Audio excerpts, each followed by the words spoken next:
Hello everyone, welcome to the live stream with me, Tiny Peter, and the reverse Spyro mod is what we're playing today. It's lovely to see you all. Let me see who's in the chat, who's here. Hang on. There we go.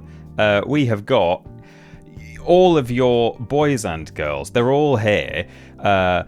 Butcher Pete, Lobrotovich, C. Bennett, Alien Sweat Hands, Rosita, Ben Cooper, Paradox Machines, Garver Jericho, Cooley Wooly, Iron, Paul Bain Plastic, Zylog, Iron the Lesser. There are two Irons here, and one of them is lesser than the other. Jackleby Buddington, hello to you, and to Chris as well, Larger Than Life. It's lovely to have such a bountiful gang here with us. And actually, as well, I have just, while we were going live, I decided I should, now that there won't be so much of a rush for people to be following, because I imagine the initial influx has happened, I've now set up an additional alert. So I believe if you follow me now, you do get a little... Thank you, my darling. Oh, we heard it double, but thank you, my darling. Kevin is now following you, my darling. I'll close that tab that played it twice. Fanny is here, which is very nice to see. Hello also to Jax Delcari and Pup Wheelie. It's lovely to have you all here with me today. I streamed the first part of this last week, and it was complicated. It was more confusing and disorienting than I expected, but we'll see if I've kind of got my eye in now and whether I can play some more. For those who don't know, we're playing the Spyro Reverse mod today. It's Spyro the Dragon, the first game of the trilogy, but you play all of the levels in reverse order, and the levels themselves, when you get in there, you spawn at where the exit portal traditionally would be, and you have to make your way to what the start of the level traditionally would be, where there will be a brand new exit portal waiting for you, thanks to the power of modding.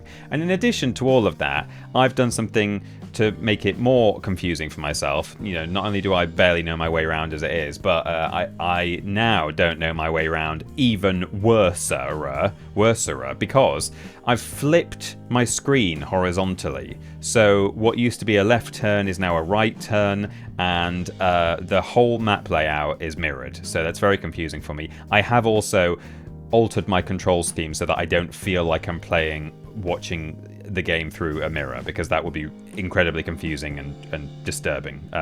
But there we go. So I think we should just go. I think we should get straight into it, because it took us a little while to get going last time, and also we've got quite a lot to get through today. I would quite like to finish the game today, but we're only at Beast Makers, which ordinarily in a normal progression through the game would be quite good, because you're about 2/3 of the way through at that point, but it kind of feels like we're only 1/3 of the way through because we're playing it in reverse. Obviously the levels are going to get easier in a sense and shorter because we're making our way towards the start of the game, but I don't know, they're not going to get that much easier because I'm going to be turning the wrong way all the time and jumping off cliffs.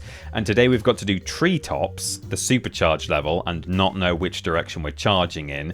We've got to do Misty Bog, the notoriously difficult level that has a room from hell in it, as well as various other tricky parts, and also Terrace Village, my least favourite level in the whole game, also because it's kind of a bit difficult and the enemies are fairly unforgiving. So all of that will be in the very first world. In fact, those are the first 3 levels we'll be playing today, so we've got to get through a real gauntlet to start with, and then from then on it should hopefully get a little bit easier. We'll see, I don't know. Hello Zyut, or Zyut. It is pretty mad, and we're going to have a great time.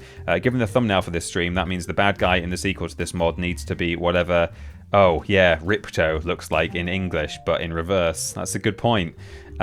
Peter is always flipping the Axis. Nice World War II joke to kick off today for you. Yeah, flip the Axis powers, am I right? Flip them. I went to school with Misty Bog and Terrence Village. I'm sure you did. So, I am going to pull up the game, and then I need to do what I did last week, which is make it so that I can see what you guys can see. You can currently see it in reverse. I need to then do a thing so that I can also see it in reverse. So if I do that and then do that, yes, I've done it. And then if I can pull up my chat so I can see my chat as well.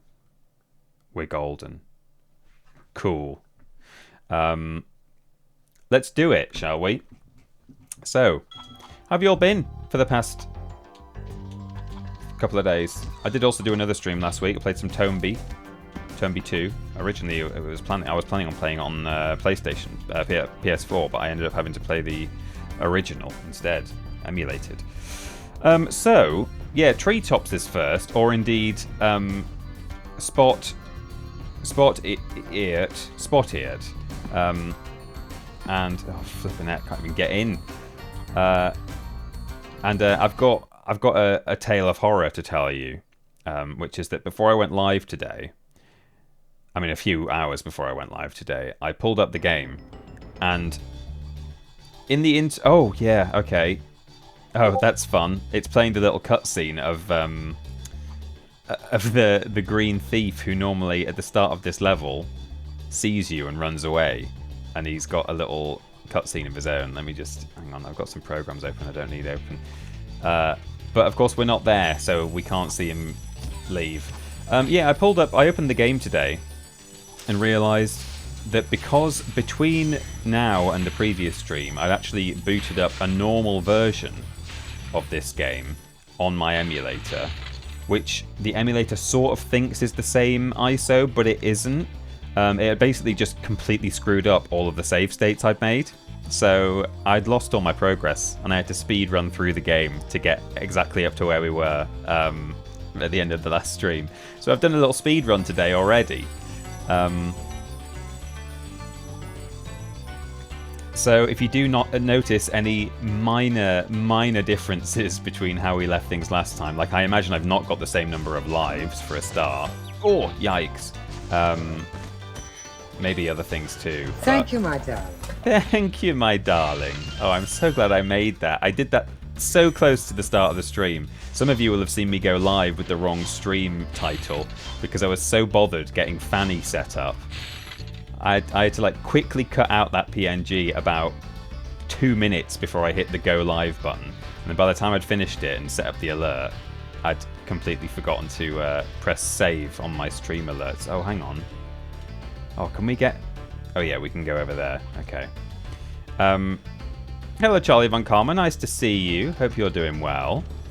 We've got Lobrotovich in the chat, modding. Are the other mods here? I can't remember. I read all the names at the start, but I didn't actually process them. Trailing Badger is here, saying up the fanny.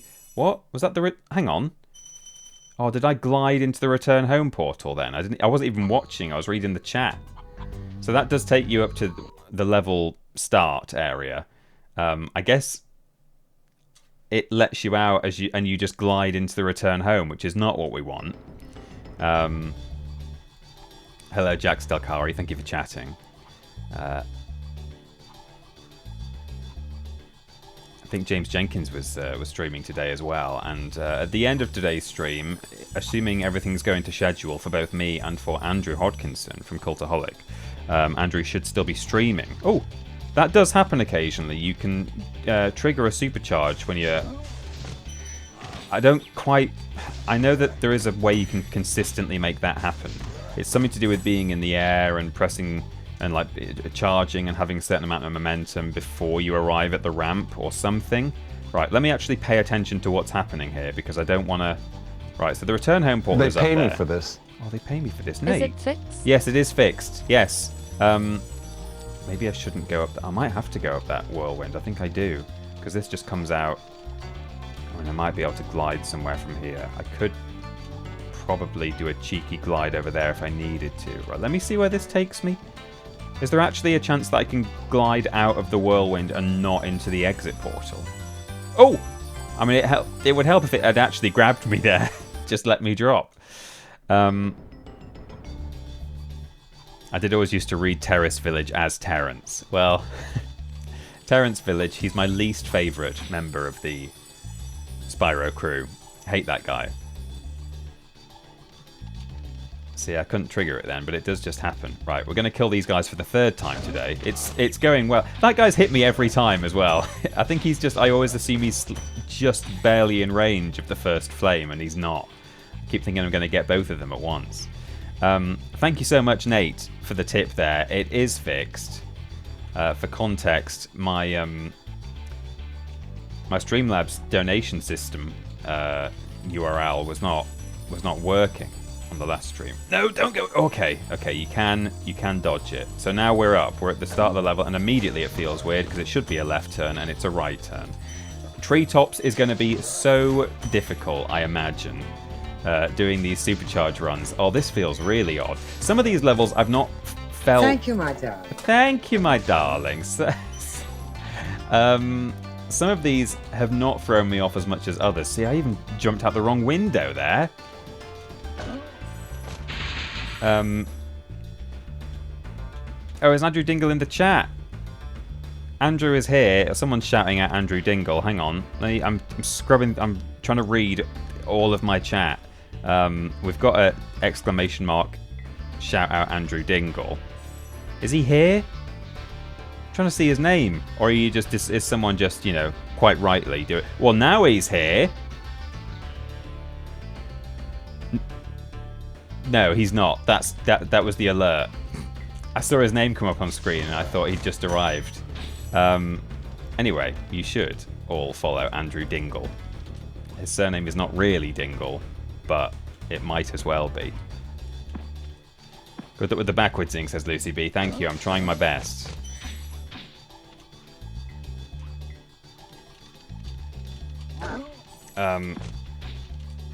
Okay. I wonder what the architecture is here. I've always wondered, what is going on? Is this like a stone circle? What is the context here? I want a 500-page hardback tome that tells me all about the deep, deep lore of Spyro 1's world building. Even though I'm sure there aren't any official answers for what this thing is supposed to be, I want to know what it is regardless. I want someone to come up with all the answers. And I will buy your absolutely massive, beautifully illustrated book all about this. It's Eliel. Greetings, Spyro. For an amazing tour of the treetops. Don't just stop at one supercharge. Non-stop streaming all day. Yeah, we've so James has been live and maybe is still live, and then it's there'll be crossover with me, and then I'm crossing over with Andrew towards the end. It's exciting stuff. Hello, Death89. Thank you for chatting. Welcome.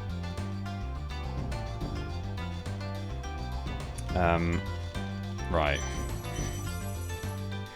This isn't Turnby remastered, says Death89. Did you get the alert from me going live for 2 seconds under the wrong category?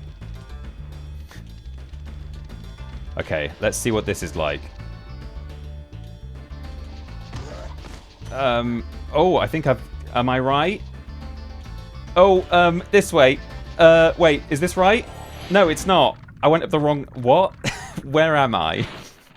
Spyro, if you jump at the end of a supercharge ramp, you can really go far. I'm all over it. Is this the inaugural TPP stream, says Shreddy Murphy? No, it's not. Hello, welcome to the chat. Thank you for chatting. Thank you for coming by. I've done one part of this game already on stream. And we played some Turnby as well. These guys are asleep. Normally this thief wakes them up, but I've come at him from the wrong angle.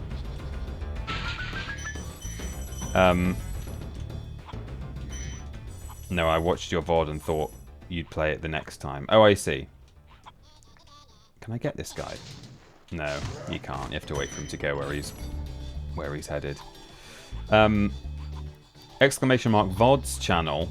Well, exclamation mark VODs will give you the VODs channel, and that is now working in that I am allowed to upload long videos on there, which was the issue that I've had so far. I've not been able to put my VODs on there because you have to do various bits of verification with YouTube before you're allowed to do... I don't want to go there. Before you can do long uploads. I've done that now. I've uploaded the VODs on the back end yesterday. and this morning I was making some thumbnails for them. I've done a nice Spyro-y one, and I'm going to set that live immediately after today's stream. I was pretty much ready to do it, but then it was time to stream, and I've not like filled in all the metadata, so that's all but ready to go. And then I just need to throw together a Tone B thumbnail as well. I might just reuse the Spyro one for this VOD, so this one might be available pretty much immediately also. But you can go to youtube.com/@TinyPeterPlays to keep up with my VODs. Right, let me get a checkpoint here so that I know what is going on, and so that I can do a death abuse and come back here if I need to. So we go this way for one of the thieves, and we go up here, but we don't jump the obvious way, which is I don't know where I am. That thing guides you to jump. Well, I can just follow the thief. I'm actually going to have to follow the thief to work out where I'm going here. So we go this way, we spiral up the top, and then the top of this thing, it makes you want to jump a certain direction, but actually you're supposed to go somewhere. Thank you, my darling. Right, you go over here. Thank you, my darling Mighty O, for following me there. Thank you for the follow. We're well on our way to affiliate, which is nice. I want to bait this thief to come round the... yeah, here we go. Let's see if we can... Yes. So satisfying. And a nice 25er there.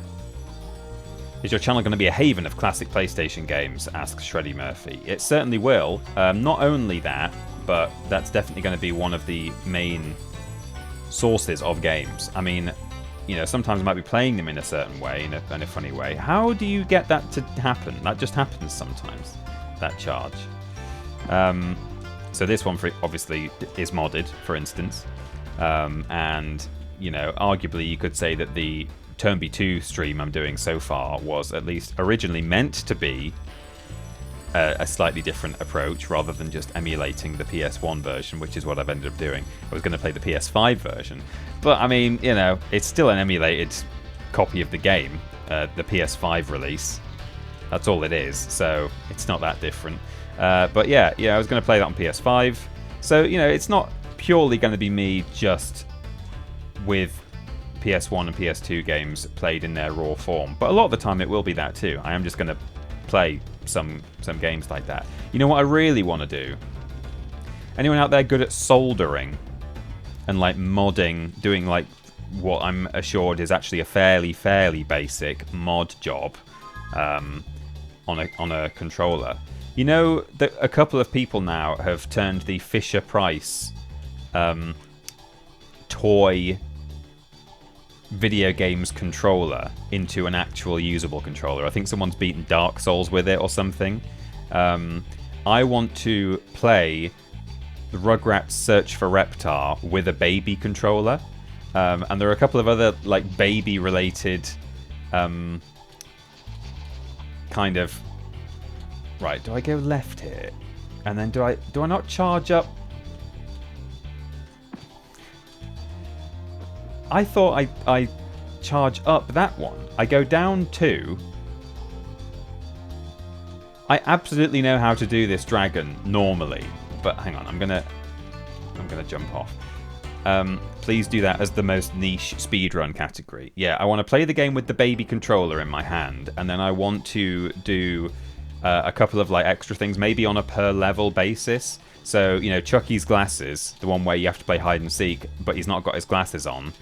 But it actually doesn't affect the gameplay at all. You just wander around playing hide and seek. We could play that level really blurred, for example. I came up with a few different ones for different levels. So, you know, I thought that could be quite fun. And then also with the baby controller in my hand. But you can't buy those... Hang on. Right, let's get another checkpoint. Well, we've got it, but... I need to try and... Right, let me picture myself going down. You go down and you immediately jump right. You don't go to the... No, you go there and there. And then, yeah, you do... Don't you go...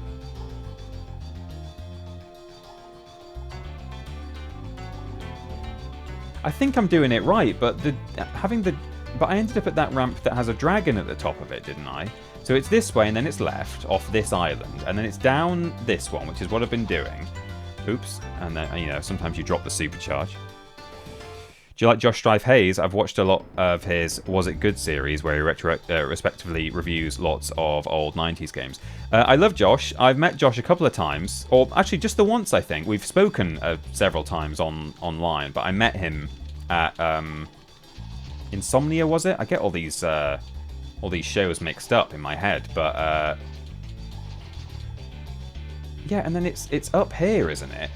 But then where is it? It's not that. It feels like it's that, but it's not. You have to go up a supercharge ramp, because that's why you have to build up enough speed on these first two. It feels like it's this, but then where do I go?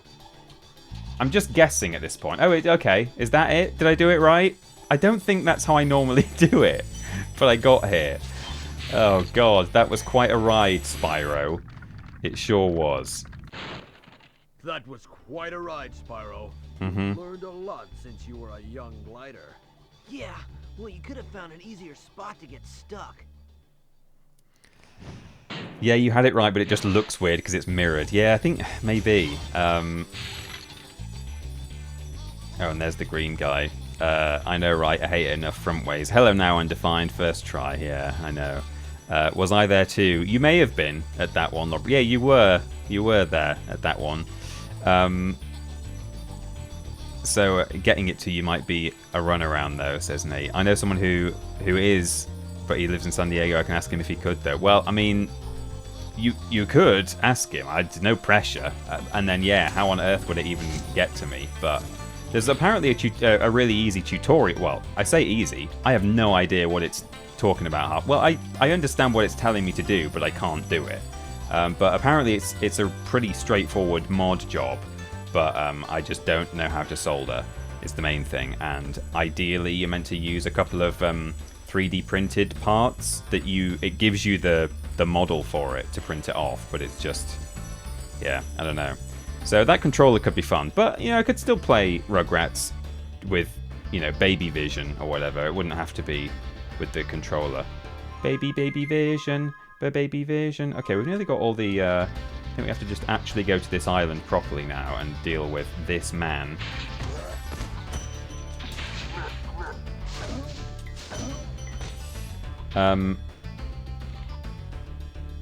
We are doing the basic mod jobs just here, says Lobroshevich. Yeah, that's right. Hello, Dr. Goblin. Sorry, as you can tell, by the way, I'm reading all these messages in the wrong order. It's I'm trying to catch up on some chat here.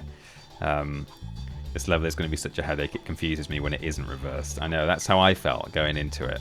There we go. I think I've largely caught up, and I will now keep an eye on the chat. Now that I'm settled, it's often the way with the start of my streams. I'm like, I have 1,000 things to say and to look at and to think about.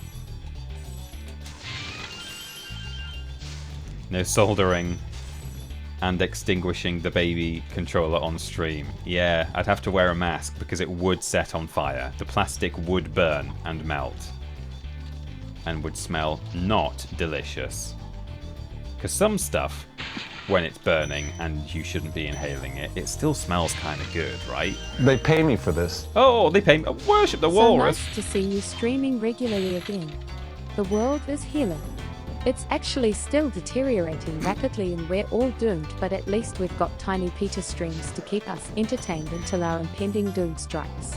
Oh, thank you very much indeed, Worship the Walrus, for a lovely donation there. It's very kind of you. Hey, we got all the treasure and all the dragons. I'm leaving and never coming back. Worship the Walrus, thank you so much. Do you have a mirror just off screen in case the reverse world is too much? I don't, but I can. If I really wanted to, I could just flip the game background.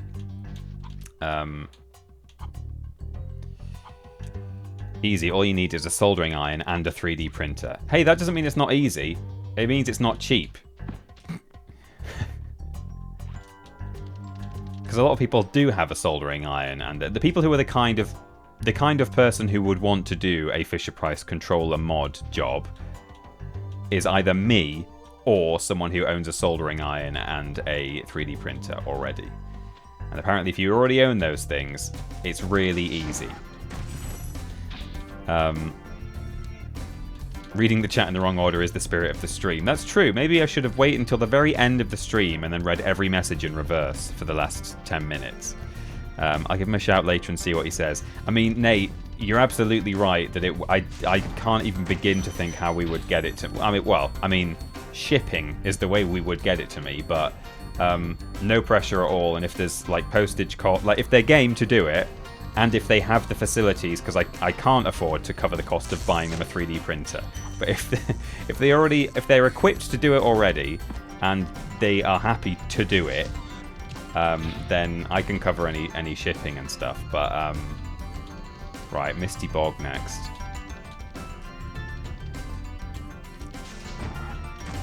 Here we go, and we've got a flight level to do as well, which will be reversed, and that'll be fun.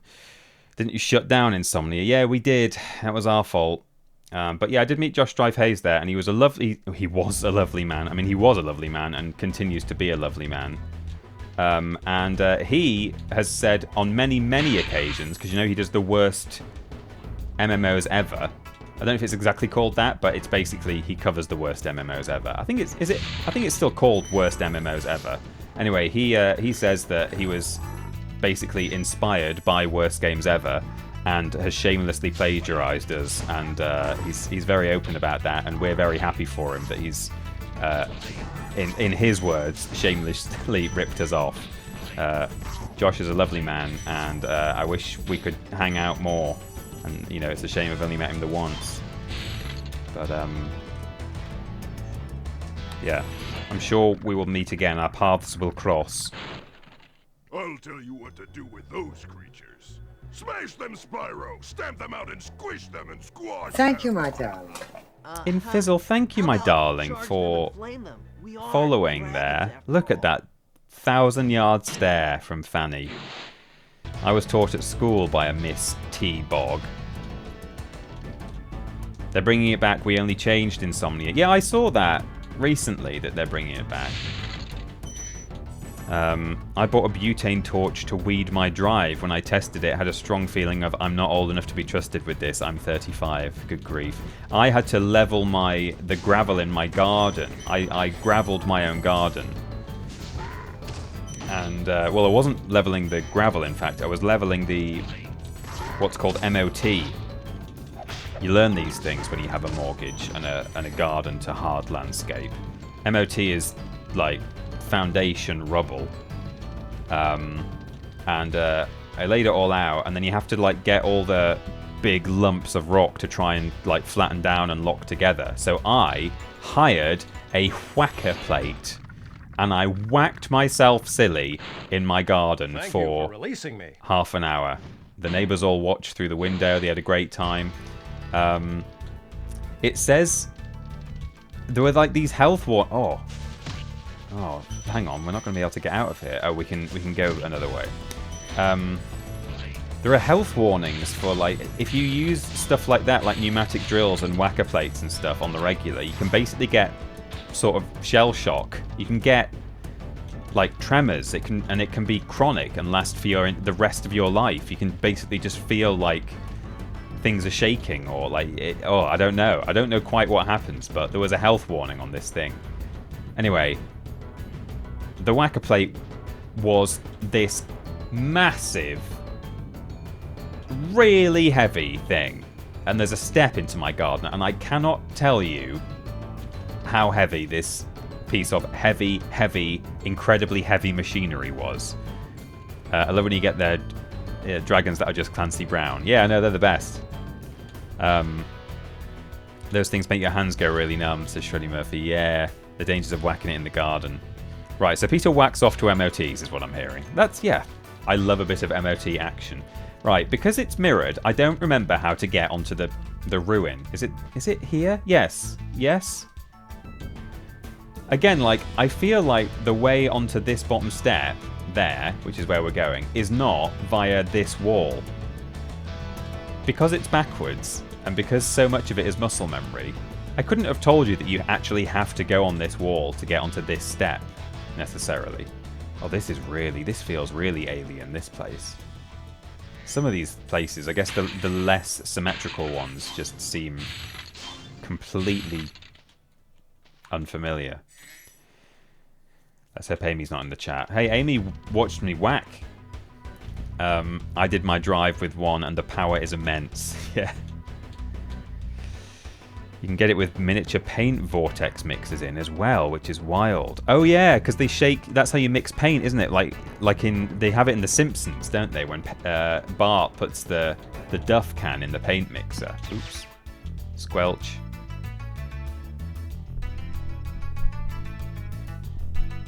Is this a weird trauma response, King? Peter gets hit by a car and now he can only whack off over an MOT. Yeah, that's it. It's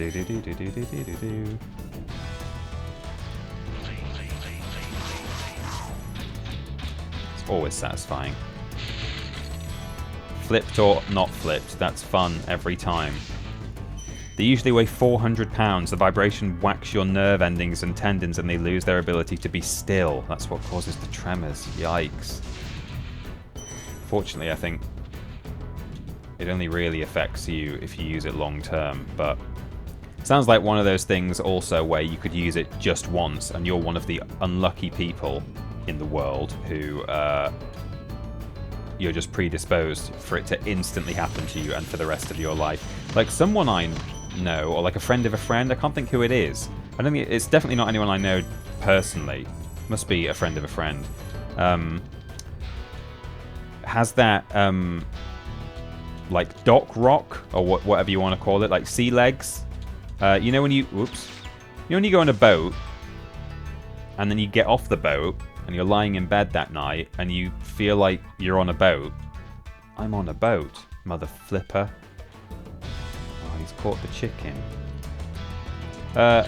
You can have that for the rest of your life if you're one of the unlucky few. I actually get really badly affected by it. I can go out on a rowing boat for the day. Not even for the day. I can hire a rowing boat for an hour in like a nice market town or something. Like, oh, let's go on the river for a bit. And that night, I will feel like I'm on the Channel Crossing ferry. Which I don't mind, given that it does... it does wear off for me. But some people have it forever. And it did happen to someone I know, apparently. Or someone I know knows someone who it happened to. Oh, we've not grabbed the dragon since we went up those steps. We're going to have to do it again. Look at those emissions readings. Whoa. Yeah. Oh, he's really low on tyre tread. Oh, yeah. Corroded chassis. Oh, sorry, I fell off.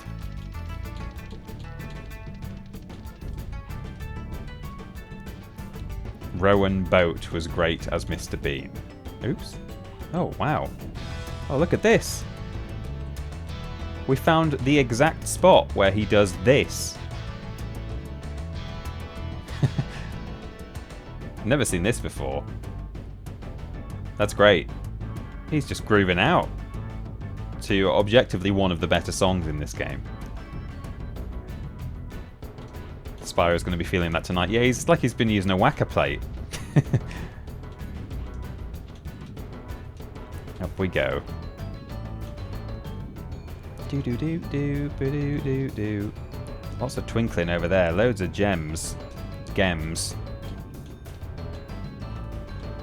Oh, I just dropped an input there. I did press the second X button, but it didn't do it. That's a shame.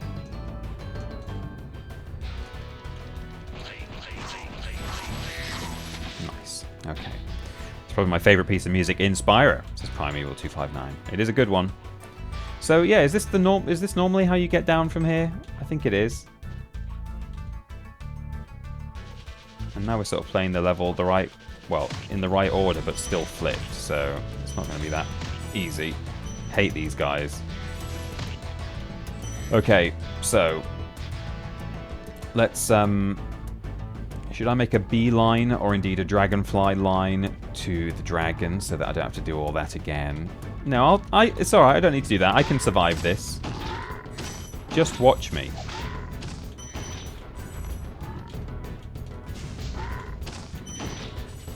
Come on.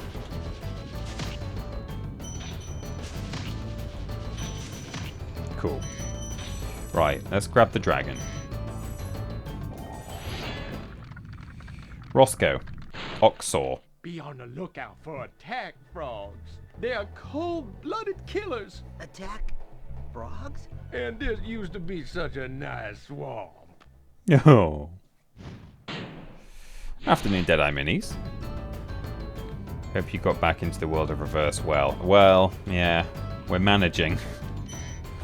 We're doing okay.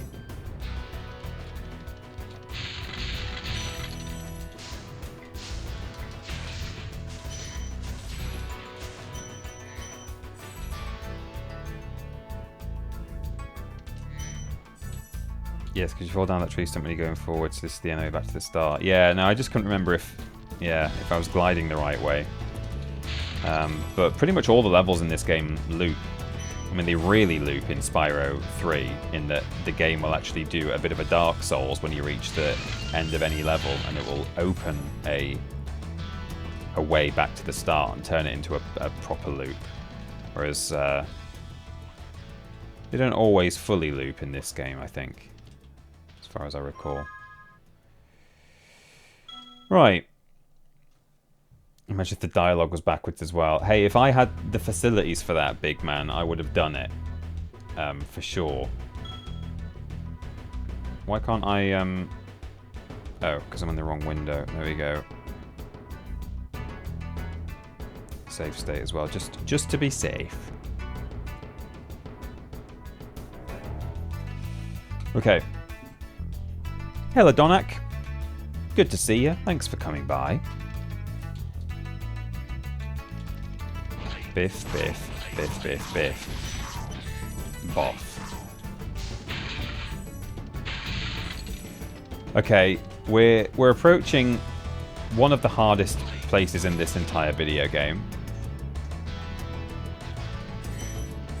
I mean, in a sense, the reason that this next room is so hard is not just because it has a trillion enemies in it, but it's also because the enemies, at least the frogs, those frogs. It's always good to go into this room with -1 hit point. The frogs in the next room move around the room, so you don't even necessarily know where they're going to be, and that's what makes it hard. So in a sense, this being reversed is probably not going to make that much difference, because I don't know how to clear this room out at the best of times, so... Oh! See? It's horrid here. The problem is that these attack frogs, cold-blooded killers, they can hit you. You basically, if you want to not be hit by an attack frog when you're approaching it, you have to be going exactly as the crow flies or as the dragon charges. So cover the minimum distance, and you have to be going at a good charging speed. If you're not doing that, its tongue will reach out and hit you before you can reach out and hit it. That's the reason the attack frogs are so hard to deal with. Any of these guys going to give me a butterfly? That would be nice. There's one. There we go. Thank you, my darling. Thank you, my darling. I am Tim's is now following. Thank you for the follow. I like how you can hear a little bit of ambient cooking noise in the background of that. Thank you, my darling. Someone's... I think our dear Sarah is handing her a tin or something. I always just run for the dragon, says Chris. I mean, that is a good way to do it, to be honest. I like the new Fanny alert, says Deadeye Minis. Me too. Not many people on Twitch have a Fanny alert. It's against terms of service, but I thought I'd risk it. Oh man, this room is horrid. I'm going to grab the dragon. I'm going to take Chris's advice. Thanks for releasing me. It seems like I've been trapped in here since I was your age. No, no. Why, I remember... gotta go. I am assuming the 15 in Chris's name is actually subbing in for an I and an S. But it could be that your name is is simply CHR 1597, and I'm making an assumption there. You have to put me right if I'm wrong. Oh! Oh no! Okay. Oh. It was merciful, that one. He didn't even go for me. If there is anything worth risking your job for, it's Fanny. Words to live by. Right. See, again, I wanted to turn left there, but you actually turn right. And then I think we have to glide over through the mist of Misty Bog to here. And then the last bit of treasure, I think, is back this way. Have I missed an island? Misty Island. I think I've missed an island. Oh no, it's just over there. Oh, and I've gone this way again, which is not... This is not how you're supposed to get across here. No, it's not. Oh, especially if you do it like that. That is not the way you get across. I want to know what we need to do to get Fanny to make that noise she makes when Sarah nearly takes something away she wasn't supposed to. The no! Sorry about that noise. Yeah, it's a good noise. That could be... I could make that an alert sound. I thought "thank you, my darling" was the most relevant thing because I'm thanking you for following me, my darling. But we could do... I could add that for some reason. Could set up some kind of bad alert. If someone unsubscribes, if someone unfollows, it goes, "No!" Sorry for that noise. The funny thing is, and I only realised this when we did our most recent viewing of that. Oh no, I'll leave by the exit portal, I think, given that someone's gone to the effort of moving it. I only realised on our most recent viewing, which we did on Discord at Christmas time. I am going to be doing some watch-alongs on this channel, though, hopefully. But yeah, we did a safety viewing on Discord where I thought I'm not going to get in trouble here. And I realised that time that I think she's only apologising for the fact that she sort of clatters a little bit. Thank you, my darling. Thank you, my darling Iron Hand Jay, for following. Thank you so much. Oh, I'm really glad I set up this follow alert now because it's not obtrusive. Or intrusive, sorry, not obtrusive. It's also not obtrusive, but it's not intrusive. Yes, exit portal is this way. It's not left, it's right, of course. Yeah, it's not getting in the way, but it means I'm just seeing a nice steady trickle of followers joining us. Thank you, my darling, for joining me there. I might just quickly post on the Worst Games Ever Discord actually saying I am live, because at the moment I don't have a regular schedule and people don't always know. Worst Games Ever. Peter is streaming things. I am live right now. Exclamation mark twitch.tv/TinyPeterPlays. Oh, you have to put HTTPS, otherwise it won't do a nice handy dandy link. Because everyone wants a nice secure connection, of course, don't they? Lovely. We'll close Discord again now, otherwise we'll have all the sound effects. Cool. And now it's time for Terrence Village, I think. Or we could do Wild Flight. Should we do Wild Flight? Let's have a little change of pace. By which I mean the pace is going to get a lot quicker. It's, oops. How do you pronounce that backwards?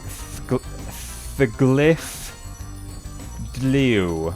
Most of these are not pronounceable. I should probably link the stream core to that channel as well. I should do, Stream Bennett. That's a good idea. Yeah.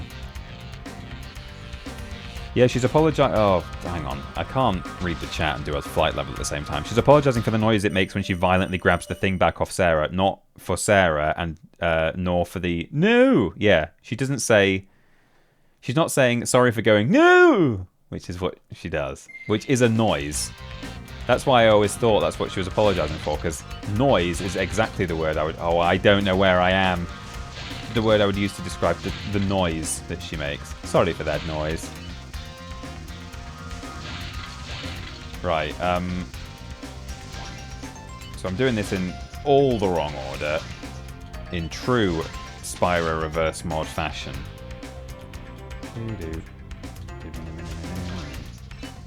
Oh, whoops, missed one. Oh, missed two. Oh, missed two. There we go, one more. Right, but now we've got to waste time going back through here, which is not efficient. Okay. Oh! The boat boys have all bunched up. That's weird. Why have they done that? Kind of useful, but also not at all useful. Let's grab some archers. Let's go get this guy. Don't want to lose him.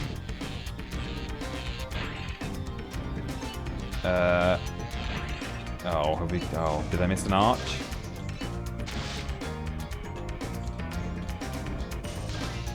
See, this is all very much out of order. You are bang out of order, but we should be alright. There's one boat left and he's up here. There's two boats left, and is he up here? 4, 3. Nailed it. Not in the correct route, but who cares? Not me. Polite and well-spoken, it's a perfect Peter alert. Thank you, my darling. I'm thinking of maybe not... I said this last time. I'm thinking of probably not... Well, I don't know. Does they pay me for this? Do you think that's going to put people off donating? They pay me for this. He sounds so surprised that people are paying him for... Because, I mean, you know... He does think, wow, what? I'm getting paid to have this much fun? They shouldn't be paying me for this. And it's kind of like... It's probably not the best alert to have if I want to encourage people to donate and tip. It's almost like saying, wow, you're a chump. What have you just done that for? Huh? Why did you just donate, you fool? So I'm debating maybe once I'm affiliated, losing our dear friend Stuart, and we could switch to thank you, my darling, maybe. Here we go, Terrence Village. I would totally want my money. Ah, yes. I forgot this happens, and it's worse. For some reason, when this happens, you can't pause the game and exit level. Now, I believe what has happened is we're in the game, we're in the level. That's why it's playing the music, and we've got the skybox. I really, really should have save stated before I came in here. It's not all is lost. We're in the level, but for some reason it hasn't loaded the area. So what we need to do now, just to add to the challenge, is blindly find our way out of this room to somewhere where we can die. And if we can die, we can restart.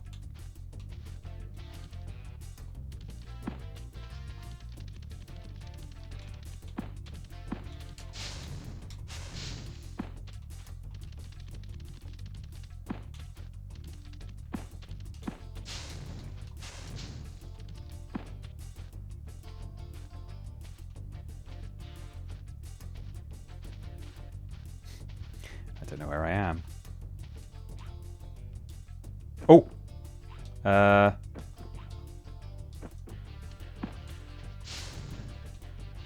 Problem is I can't see my flame either, because that can be useful for... See, like, fire will make an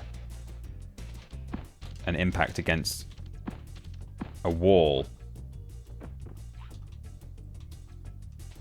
What I could do if I really do get stuck here... Oh, this is a good sign. Yes, okay, there we go. So this is where we were, I think, but we just got stuck. I was going to say what I could have done if I really got trapped there is I could have enabled the super flight cheat that comes with this game in the cheat menu here. And I could have just flown directly upwards and then out into the skybox and then just charged into the goo at the end of the world. But I think I charged out of here and we were down there, and I was basically trying to find my way over there or over there to jump off the edge. But hey, we did it. Cheater Austin. This is a cool new challenge mod. Yeah, playing the whole game unrendered. That'll be the next challenge. Oh, ready for the most casual dragon in the game? Oh no! Has it enabled... Skip dragon? It has. I wonder why it did that. Maybe something to do with the glitch we just had. Anyway, we can still replay him, I think. Oh no, we can't because he's gone... Well, I wonder if I... Death abuse, will it... The pedestal was all glowy, which is not what we want. Oh, we've even got the checkpoint from him. Hang on, let me head over here. Yeah, we have to watch this guy. One of the highlights of the entire run. Good job, Spyro. Ben's here. One day you'll be able to tell all the dragons about your amazing adventures. Sure, but what I'd really like to do is get out of this swamp.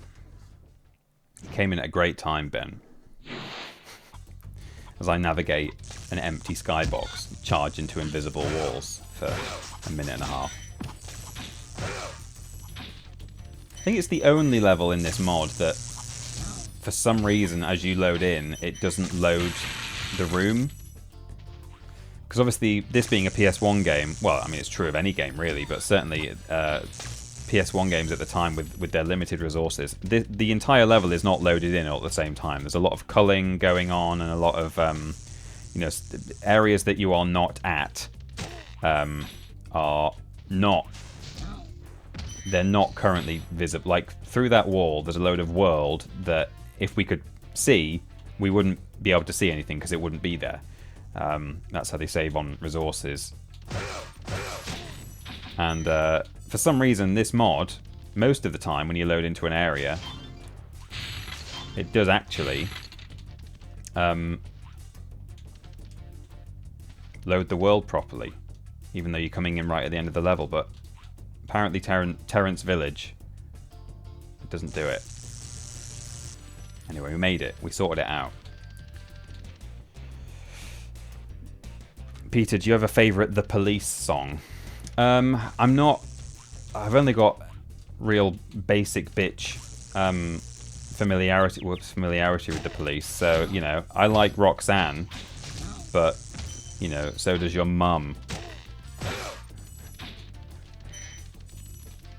Not your mum. That wasn't a your mum joke. I'm just saying, my favourite... It's like, you know, saying, "Oh, are you into Billy Joel?" and saying, "Oh yeah, I love Piano Man." Oh yeah, I'm so into Pulp. Common People is a great song. You know, that's what it's like saying. Now, incidentally, I do actually really like Pulp, and I have some deeper cuts.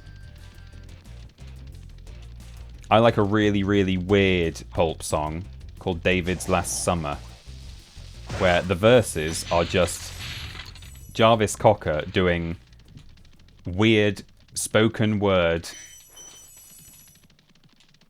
stuff, and so, for some of it, kind of putting on a slightly strange affectation. But it's a very well-produced song. If you can get past the frankly slightly strange verses, it's more of a vibe, that song, than anything else. Jarvis Cocker doing something strange? Well, I never. Yeah, I know. Just curious, why playing in reverse? Just for added difficulty? Yeah, I mean, just to play it in a new and interesting way. Thanks for chatting, NDM99. It's a game I know like the back of my hand, but not like the back of my hand reversed, seemingly. So yeah, it's as I was saying actually on our previous stream, when the raiders came in, if there's any game out there that you really love, but you're so familiar with it that you kind of wish, you could play it in a new way, but you know it too well. Well, I'd recommend doing this actually, because at least in terms of environment, some of it does feel quite new. Obviously there's that familiarity there, kind of knowing, oh well, yeah, this is Terrace Village, it's just flipped, but it does add something for sure. Your mum likes Roxanne by the Police. Got him. Yeah. I mean, Piano Man is great. Not gonna lie, but you know, that's what it feels like when I say, "Oh yeah, are there any Police songs you like?" Well, yeah, I like Roxanne. I don't really know any of the. There's probably a couple more that I do know that I couldn't even think of necessarily.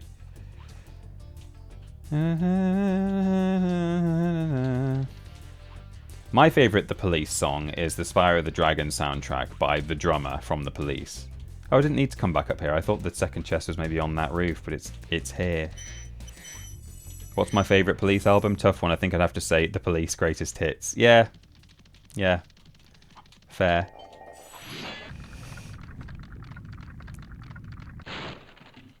Watch out, Spyro.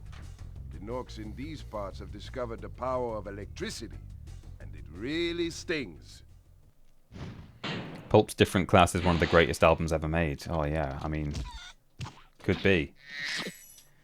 We had for my, not for the first dance, but the last dance at my wedding. So, you know, just before everyone gets kicked off the dance floor, the last song that we all had was Disco 2000 by Pulp, which is a bit, that's another kind of slightly more mainstream basic pick from their entire catalogue, but Disco 2000 is a great song. Lovely song.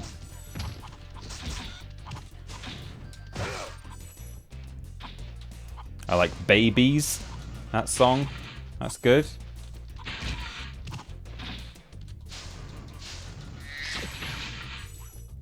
Which is also on the, you know, considering I'm like, oh yeah, I like David's Last Summer, which is, no one knows that song. Saying that Babies is one. Yeah, that's also relatively popular. Certainly is on Spotify anyway. That's in the millions of plays, whereas a lot of the others that I listen to are not. Thank you, my darling. Oh, this is the plan. Thank you, my darling, for following. It's lovely to have you. Welcome.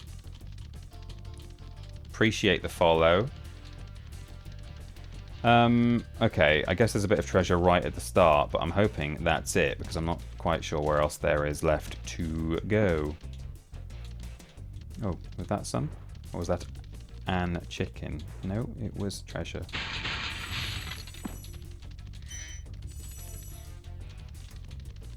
Okay, we're looking for Ah, has he got a blue gem? Yes, he has.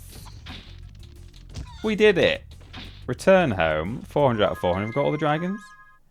Yes. And I think that's Beastmaker's done, everyone. Something Changed is my absolute favourite Pulp song. Oh yeah, yeah.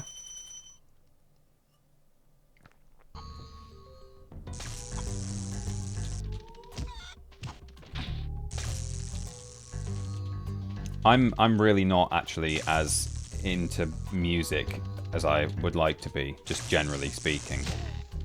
I've never really been to a proper gig. I've been to a music festival once, but it was a big one, which was good. And I've been to live music, but kind of not in a proper gig context. Like I've seen Tim Minchin at like, you know, it was in a theatre, I think, rather than it was like, or it might have been at York Opera House or something, but you know. This is the balloonist whose name is Yark, who says, "Wow, such a treasure hoard. Would that I were more beauteous. Oh well, shall we be off to the Magic Crafters world then? Yeah, off we go."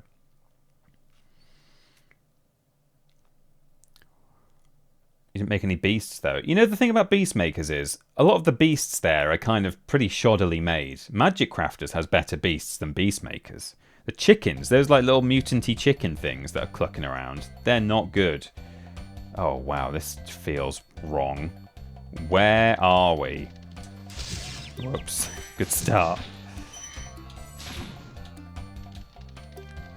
Hey, let's see if the sheep falls off into the void again today. Like he did on my My most recent charity stream. It's a sheep! That could be my alert for the followers, actually. You have to be a sheep to want to follow this. Oh, lovely.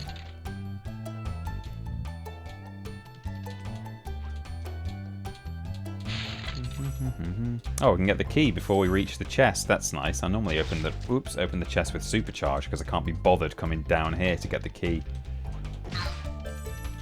Oh, no. See, I was trying to go into this room, but I turned the wrong way.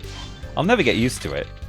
Hello, nobody. Would you be willing to talk about the finances situation at TTJ? Was it just not enough money coming in or views, etc.? No problem if not. I mean, it's not even necessarily for me to...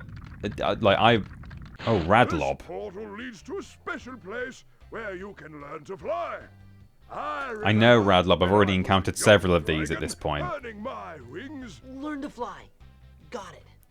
I'm not even...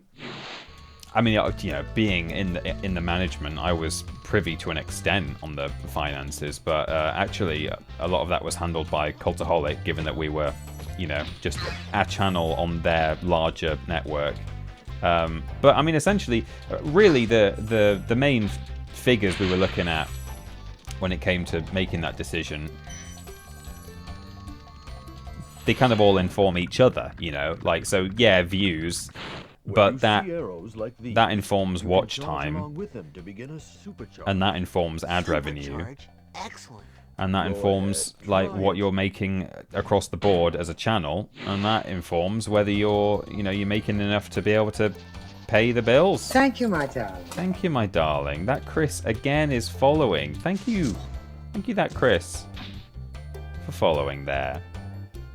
You're very welcome here, and it's lovely to have you.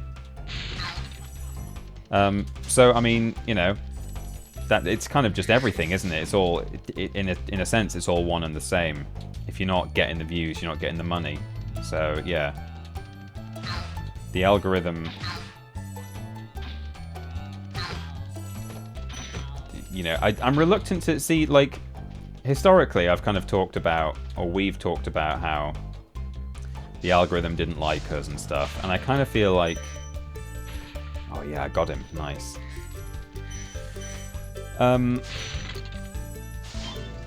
There's definitely... It's very easy to say merely that, oh, you know, YouTube's algorithm just decided that it didn't like us anymore, and, you know, what else could we do? And it's like, I mean, that's true, but also there are things that... the algorithm is not just a completely randomly functioning alien robot, you know, and I'm not saying that we knew what we could have done. You know, we tried all sorts of things. That's the tricky thing, is that the algorithm generally has its reasons for doing what it does. I see a lot of I follow some of the subreddit. Oh, yikes! Entering this room from the back is scary. I follow a couple of subreddits where YouTube creators post, and I see a lot of people moaning about how, oh, you know, it's so unfair. The algorithm has just like completely screwed me over, and I've done nothing wrong, and you know, I've been trying really hard. And then people will quite rightly point out things that person can do a lot better on their channel. Maybe they've just got an absolute toaster microphone, or they're doing stuff that unfortunately is not appealing, or, you know. Welcome to Magic Crafters. Welcome. I want you to release at the dragons, end. reclaim our treasure, and recover the eggs from those pesky blue thieves.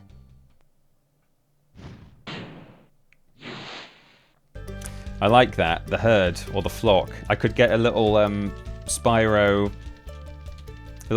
sheep PNG on the alert, couldn't I? And I could just have me shouting, "It's a sheep!" And we can gain members of the flock. Couldn't we? Perhaps we'll do that for subs. Oh, I should have kept that supercharge. I thought I was just doing it to get there quick, but no. Oh, this might be a struggle. So yeah, I mean, there are things that channels can do to improve their figures on YouTube. It's just that sometimes it's not obvious what it is that you need to do. I don't think the algorithm ever, like, or generally I don't think it you know, develops a vendetta against someone. Oh, there's a flipping 5 gems somewhere that I've not got. It's not over there, is it?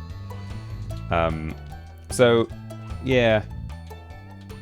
We did what we could. We realised that we weren't getting the views that we needed to make the money that we needed to pay the bills and pay the wages and so on. We ended up in the situation that we were in, and it was all very sad. And I'm sure there would have been things we could have done, but you know, they might have been so drastic, so extreme, that they would have completely changed the channel from what it was. So sometimes it's like, well, this can't be fixed. This situation can't be fixed without me completely overhauling this channel and potentially alienating the people that we care about the most. You know, there might have been, there almost certainly would have been ways we could have started pulling in more people from the outside. But it might have been, you know, we might have had to sell our souls to do it. So yeah, that's kind of how I feel about it, really. And I could be wrong. I'm no master of algorithm foo, but so reverse order. Let's do. So let's go to Blowhard first. Which that'll be interesting playing that in reverse, because you have to make him sort of travel through the level bit by bit. So this is Drahwolb. Why don't you just be as popular as Mr. Beast? Seems like that would have fixed it. Oh, you know what? We should have just done that. We should have... Rude. That is rude. The modder... I'm going to do that again just for fun. Because surely the modder can choose exactly where it is that you... Because this has been custom... This has been placed by the modder. Why couldn't they have moved it just like half a meter onto the cliff? I think this is a joke. I think they're trolling. Look at this.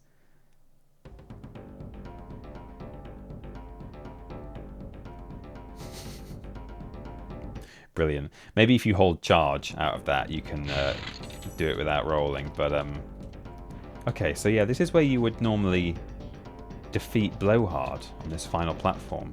So we're going to have to go and flame him and then backtrack, possibly. If you have to sacrifice so much core identity, then sometimes dead is better. I mean, that's kind of it, really. And again, you know, I'm certainly not speaking for the company here or for you know, anyone else on the management. I'm certainly not suggesting that, oh, we knew how we could fix it, but we chose not to because we didn't want to lose the soul of the channel. That is not... I'm not saying that we saw a way out, because we didn't. But I'm just saying, incidentally, it might be the case that there were things that would have worked. There might have been things that would have made it worse, and then we, you know, could have been in an even worse situation. I don't know. It's all very confusing. Oh, whoops. And we felt like we did everything we reasonably could do, and that's where we had to call it, sadly. So yeah, I can't make my way over there. Normally I think there's a whirlwind, but I guess you have to have already been over there, or I'm not sure. We'll go this way. We will actually be doing this almost in the right order, because you can loop round. Yeah, this is where the level begins normally. So we are actually going to fight the boss the right way around. Did some really funky things in this area on my flameless run. Thank you, my darling. Oh, Imaginary Menagerie Man, thank you, my darling, for following.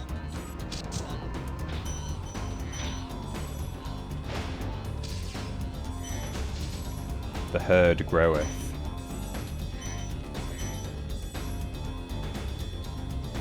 No one was more confused than Ben.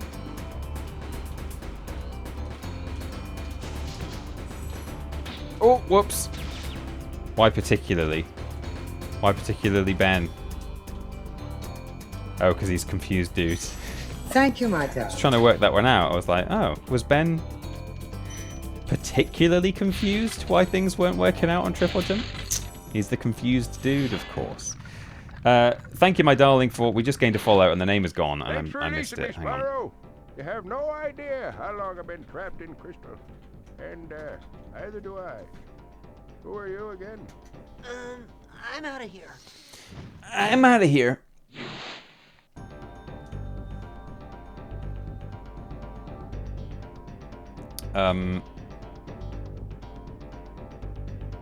Whoa! I am not an animal. Oh! I am Crash Bandicoot.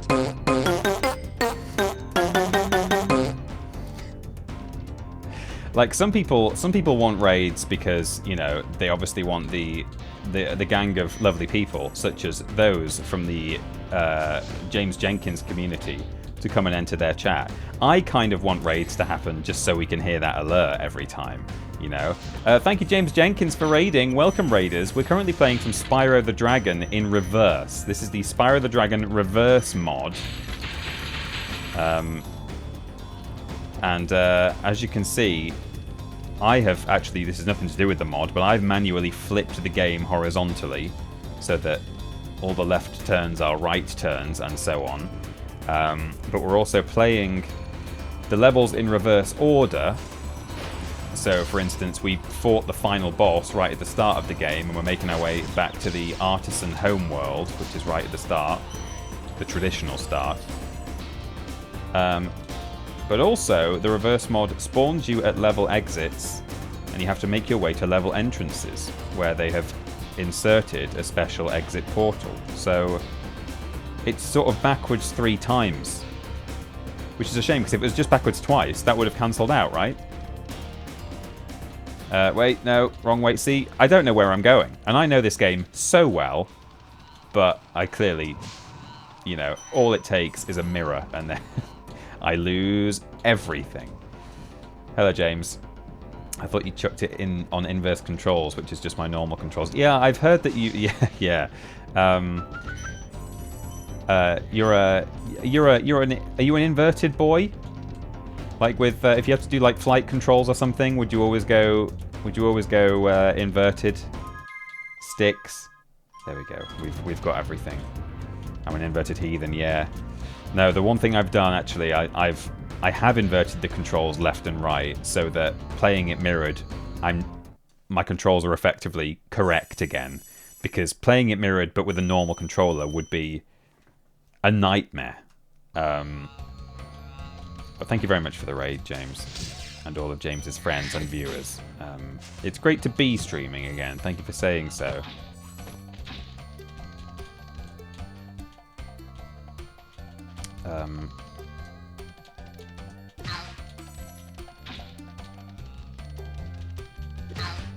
Oh, a life. Not going to miss that.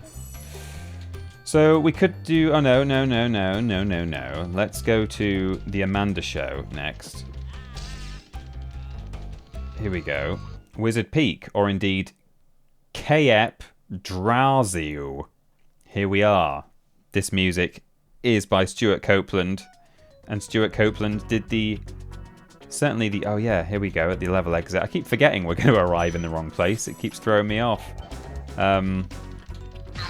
He did the outro music, and maybe the intro music as well, for the Amanda Show, which is an American...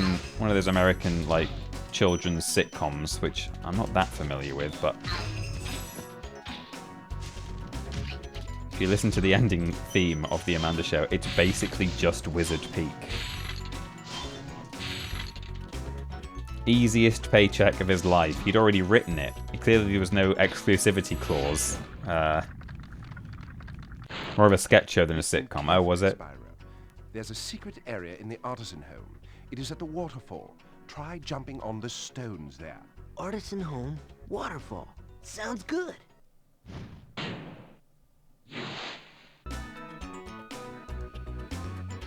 Dun, dun, dun, dun, dun, dun. Let me just There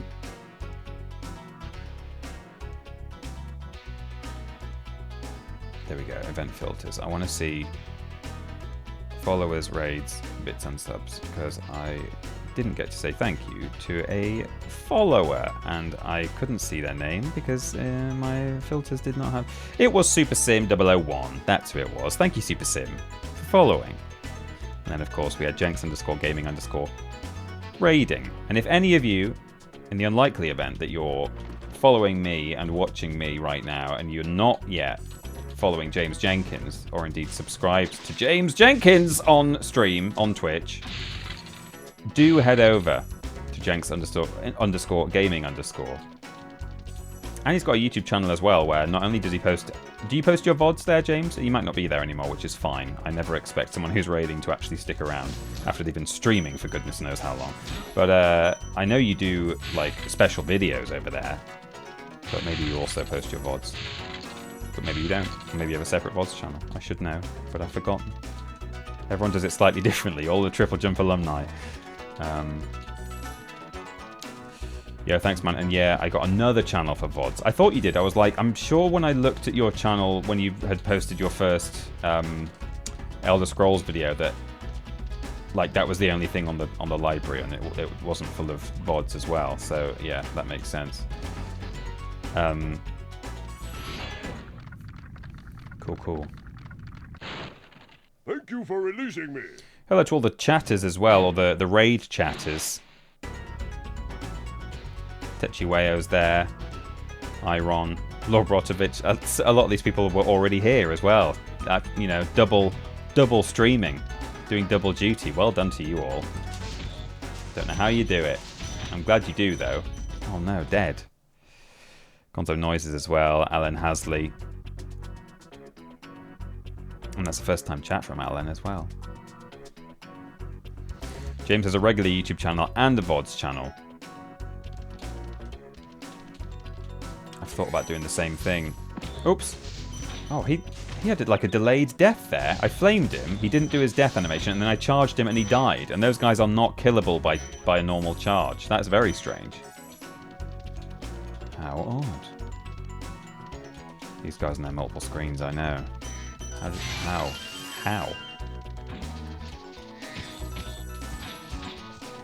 Oh, it's so confusing, this mirrored... I thought I was going up this ramp, but I was going up the other one. I don't know where I am, what I'm doing.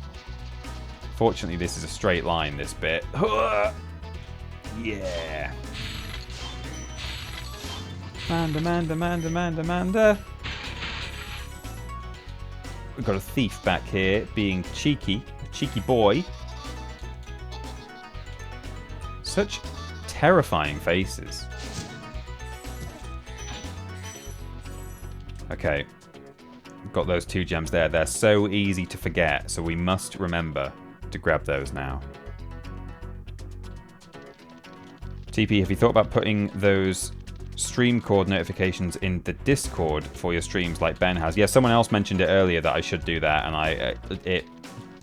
it's one of the many bits of admin that I should do and haven't yet thought about doing. So I'm glad that you guys have pointed it out today, because I should do that for sure.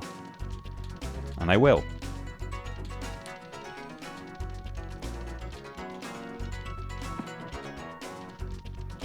Those eggs look like giant mini eggs and always make me hungry. They do look a lot like mini eggs, don't they? I suppose a lot of eggs look like giant mini eggs in a way, but yeah, having the coloured shell definitely adds something. So left and then right. How confusing. Yeah, it's tricky playing this game flipped, even when you're just wandering around. But when you're going at Mach 10, it's essentially impossible. It's just luck. Like, do I know where I'm going? Try not to think about where you're going. Do the opposite. Do think about where you're going, and then also at the same time process in your head what the inverse of that would be, and do that. That's how you win this mod. It's not the mod though. That's the thing. The hardest part about this is definitely the flipped camera, and that's self-imposed. It's my fault. Hopefully not the £4.40 bag of mini eggs on club card price. Oh no. Any thought about painting figurines on stream? Says Psylocke. Oh, I mean, that sounds lovely and zen, but I would be bad at it. Welcome to Wizard Peaks. This is my favorite supercharged spot. Use it to bash those wizards. Wizard Peaks, he says. It's actually Wizard Peak. Just thought you might like to know that. It's actually Wizard Peak. Whoa. Oh no. I suppose a lot of eggs look like giant mini eggs is philosophical. I thought so.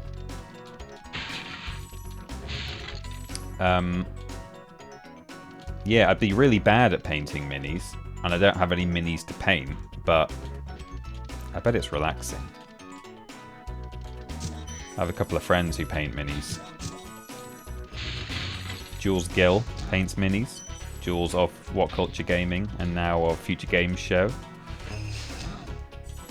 He's a big... is it Warhammer, or is it one of the other ones? I think it's Warhammer he's into.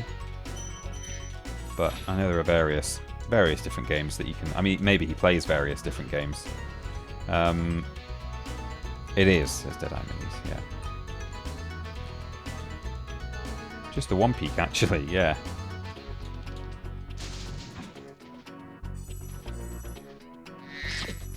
Send help, desk now upside down. Oh no! You can't read the chat and play Spyro. It's just, it can't be done. It's not humanly possible.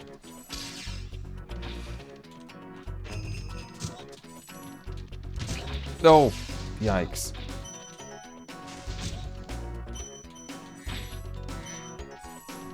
There is a way to... Oh, yikes.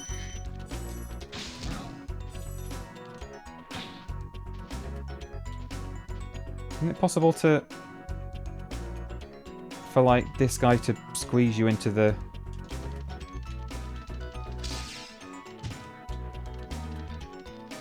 Might not work the wrong way around. No, probably not. There is a way you can, like, squeeze into this corner, or it's probably over here, actually. It is.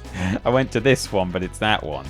And that little green wizard can, like, push you up, and then you can get onto this shelf really easily. But we need to go around here anyway and get the treasure, so that's fine. Is it a large mini egg or a mini large egg? Oh, I don't know. Things are already too badly flipped around for me to even begin thinking about processing that. Jackalby. Send help, death. Something I am looking forward to do. I've got a fun idea for when I'm affiliate and I've got some whatever my own like little channel bucks are going to be. I'd like to queue up all of or all the relevant Rick Mayall Hogs of War multiplayer announcer quips where he just sort of makes fun of you for being bad, or occasionally says, "Oh, God, you're actually doing quite well, amazing." And you guys will be able to like redeem 5 Peter pennies, or you know whatever they're going to be. And anytime I like mess up, you can just make Rick Mayall laugh at me. That'll be fun, won't it? Sheep bucks, yeah. That's what a male sheep is called, isn't it? No, that's a deer. A tup is a young ram. A tup. This way, or am I going towards the supercharger? No, I did it right. Oh, little orbs. Yeah, we could do some little Spyro orbs. Do gems. Dublin accent, a tup. I am partial to a tup. I love that Dave, at Dave on Twitter, said that he either would pick a tuck or a rosemary and salt cracker. The two social classes, am I right? Tucks and rosemary crackers.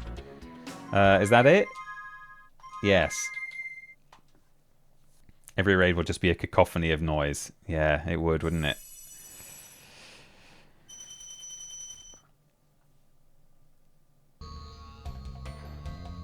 Do not give them sound alerts. I want to give them sound alerts. I have respect for Peter. I wouldn't annoy him with sound alerts. It would be tasteful. Sure. Oh, look, you can ride on this. Oh, yikes, you can't. No. I mean, you could if you hugged the wall. Oh, same thing happened. That guy always gives you a life. Spoilers, hacks. That guy always gives you a life. He doesn't. Right, now we're going to last... What's this? What's this called? What's this flight level called? Latsirk flight. Supply and demand. If there's demand, the price goes up. Could do that, yeah. Make it 1 coin to begin with, and then if people start using it, hey, it's now 1,000.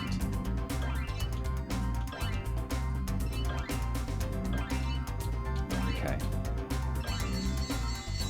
Oh, thank God we've got the ferry, because I would have turned right. I was definitely prepared to turn right there. That would not have been good.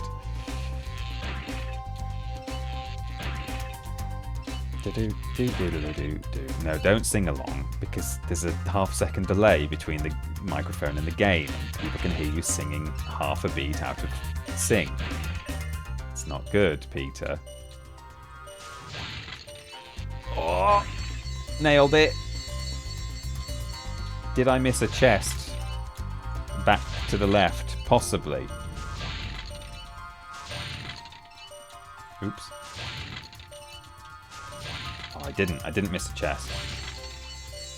But I am gonna miss the planes. Oh no. I don't know where I am. I got lost. Okay.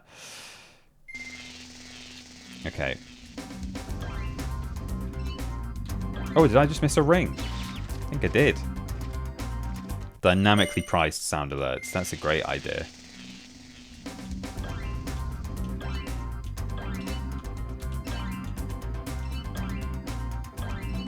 Okay. I'm not going to go for the arches. Oh, I should have gone for the arches. I think somewhere along this route that's guided, that the fairies guide you on, the optimum path is not actually, you don't follow the fairies, and I thought maybe that was the point, that I'm supposed to bail on them, but no. I'm gonna get the arches and then try and go for the planes. I did lose some time though to that arch, so we could be in the shit at this point. See, now I'm chasing planes, which is not really what you want to do in this game. In these flight levels, ideally you want to be flying against the flow of traffic, because then they're coming to you, you know?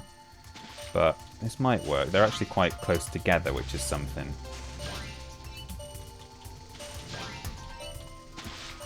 Let's do that, and then... Yeah! 4, 3... Okay, now we're on the chest path. We should be... Okay. Chest path, of course, is one way of sending the ball to one of your teammates in netball. A chest path. Okay, we did it. No. Beautifully done. Thank you, Cooley Wooly. And right now, we could have been having a cacophony of Rick Mail saying, "Goodness me, actually, everyone thinks you're doing incredibly well." That wasn't meant to be a Rick Mail impression, by the way. That was just, you know, the level of excitement with which he delivers it.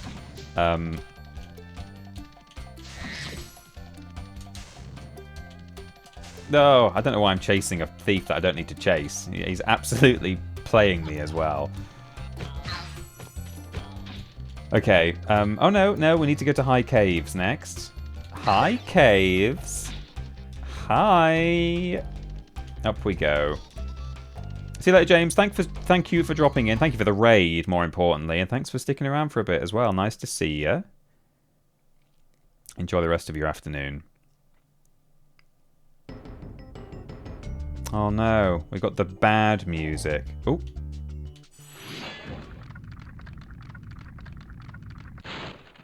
Try combining supercharge with jumping and gliding, and really explore the high caves. It's really good and fortunate that the exit portals in this game are vortexes that send you upwards into the sky, because it means the level designers put a hole above every what would normally be the level exit, so that in this mod, when you fly in with your loop-de-loop, there's always going to be a hole in the place where the modder wants you to arrive. If they'd not gone with that design choice, and if they'd had arches, you know, like traditional portals that you leave by, this, for instance, would be a sealed cave, probably. That's a really happy accident, that, isn't it?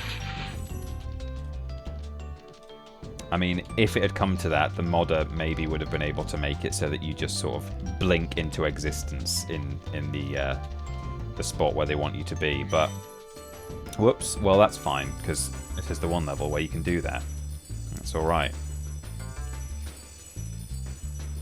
Yeah, that's right, Chris. It's slow treetops, isn't it?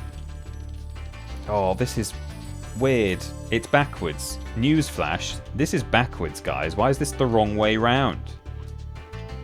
How confusing. Discombobulating. Or, if you don't know him that well, discomrobotulating. There we go. Oh, one of my favourite dragons. I hate those bugs. When I become big and strong, like you, I'll squash them all. Until then, remember that supercharge makes you invincible. He's so sweet, that dragon. He's got big blue eyes, a nice texture. He's playing the Dark Hollow music in the background. He just immediately looks like a character from a children's book, I think.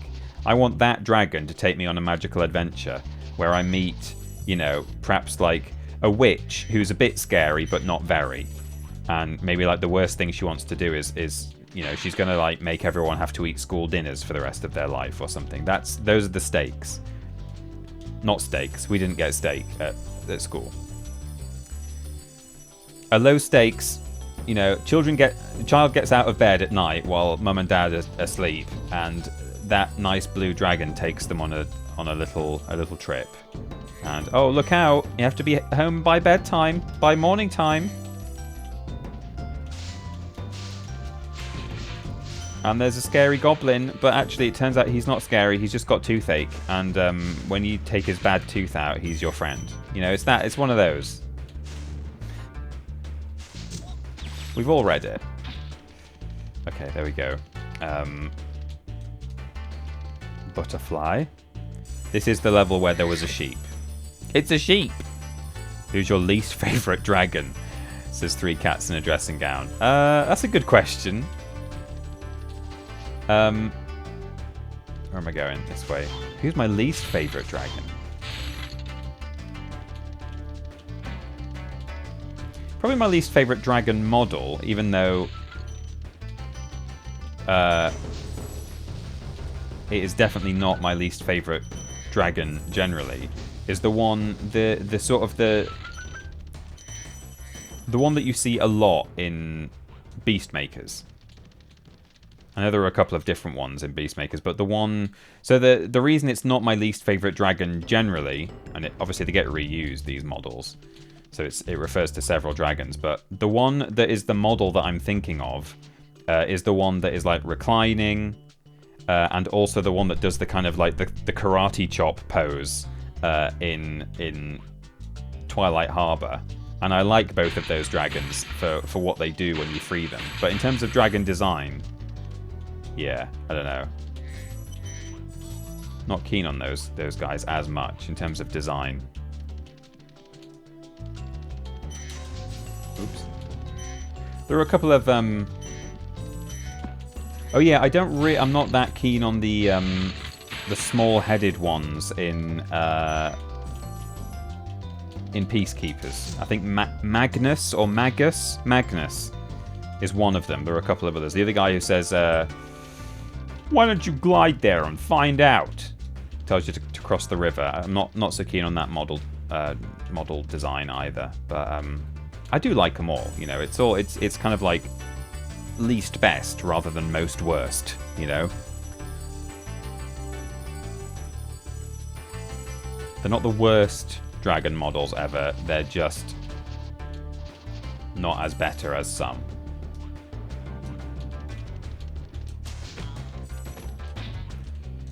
Got our metal-back spiders here, which I think you'll find actually they've only got 6 legs, so they're not actually spiders. So just thought I'd like to have that pointed out to you. Kiss, kiss.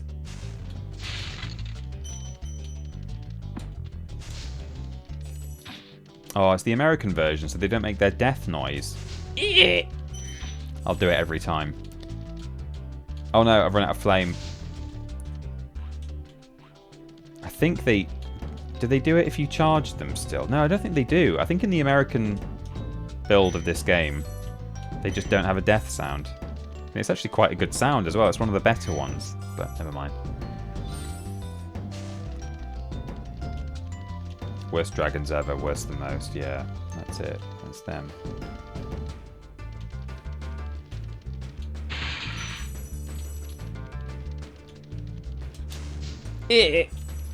I did a really cool pro strat there. I breathed fire before I was in range because I knew I was about to run out of the power-up, and then charged forwards, and the cone of flame sticks with your...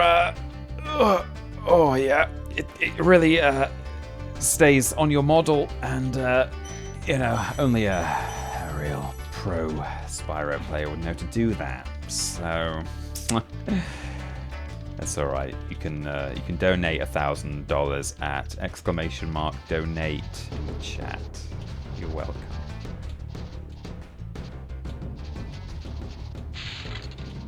Yeah, even when you charge them, they don't make the noise.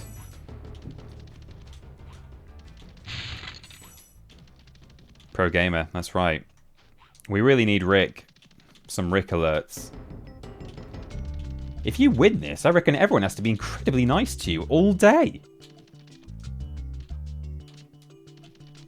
It's a shame as well, because some of them are like based on the team that you're playing as, and so they wouldn't work out of context as well as the other ones would. But I really like some of the ones that are linked to... They're unfortunately, they're tied to the team. So... Yeah, for instance, I couldn't use grey uniforms, grey performance. Unless I was playing a game in which I happened to be playing a character who wore grey, you know? Your team's so rubbish, instead of being called the Yellows, you should be called the Browns. That sort of thing. Please do something about these green druids. They insist on moving everything in sight. 44. 44 club. Oh, yikes. Okay. No. Again, kind of a pro gamer strat there where you can slightly extend your glide distance by charging at the very precise moment at the end.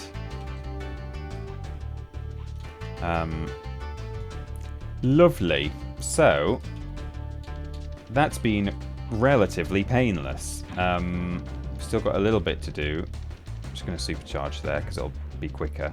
In fact, I might not... Oh, I turned left. I've done so well so far trying to charge into the cave, remembering to turn right, and I turned left that time. Like a fool! But I do want to check. I've not missed anything up here. Any treasure? No. No treasure up here. Need to hydrate. Hydrate, everyone.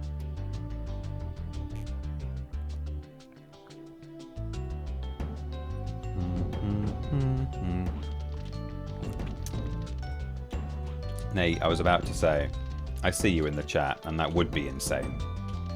But then you've just said you are insane, so... Okay, it wouldn't be insane, it would be stupid. So don't be stupid. Don't be stupid and generous. Very kind of you to even talk about a stupid donation like that. Very kind of you indeed. Anyway, there we go. Oh, we're still missing some treasure. It might just be on the way up this spiral. And if it's not, I'm buggered. I'm in a right bugger's muddle. How are we doing? Is that it? Oh no, we got loads more to get. Where is it? Why did you donate $1,000 to a TinyPeterPlays? Because he said to in a completely not serious way. There we go, there's some.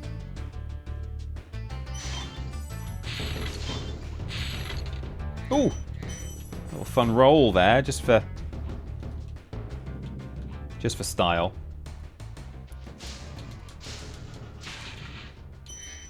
Is that it? Yes, it is. Hey, we've not had that much trouble today. I mean, that is called jinxing it. That is called jinxing it. And actually, I think we are going to have a bit of trouble today. Well, I don't know. So we're going to Alpine Ridge next, which is actually a level I do struggle with a bit. As levels go, considering this is only halfway through the game, this one. Egg, dear, enit, pla. This is one that I do find tricky from time to time. It's very tricky doing this one flameless, which we're not doing, so that's fine. But, Bugger's Muddle sounds like the subject of a TP video. It does, actually. I'm not quite sure what a Bugger's Muddle is, other than I do know that it's a phrase that means I'm in a bit of a tiz-was. Also, I'm not familiar with the etymology of tiz-was. Great work, Spyro. If you keep this up, you'll learn all the tricks of the magic crafter world. Fanny says tiz-was in one of her Cooks at Christmases. What's going on down there? Oh Christ! They climb stairs now. They're like velociraptors. They've learned how to climb stairs. Like 80s Daleks. Okay. So what we could do if we want it to be boring is fly that way, because, I mean, for a start, there's the exit, but also that is the beginning of the level, as you know by now. That's where the exit is. So we could play the level in pretty much straight order, but I'm going to go backwards as far as I can. And then I will have to... There's a bit where I think I'm not going to be able to backtrack. So we will have to eventually come back up here and do the old flipsy-dopsy, as it's called.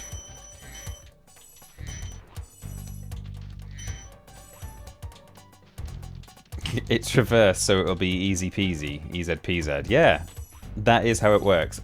All of the really, really difficult levels, if you add an extra layer of difficulty, which is reversing, the reverse actually makes it the easiest level in the game. That's absolutely the logic.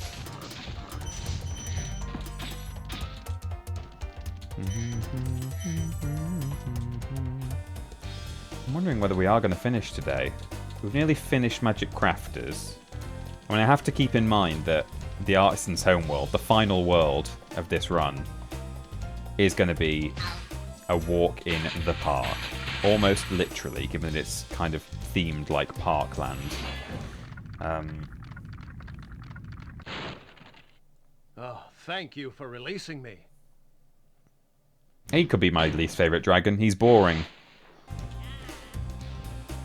Oh, I was about to say, I could...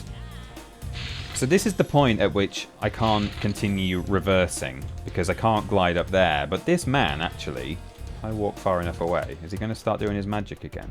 No, he's just going to be laughing now, I think. If I completely... No, does he just look at me forever? What if I despawn him?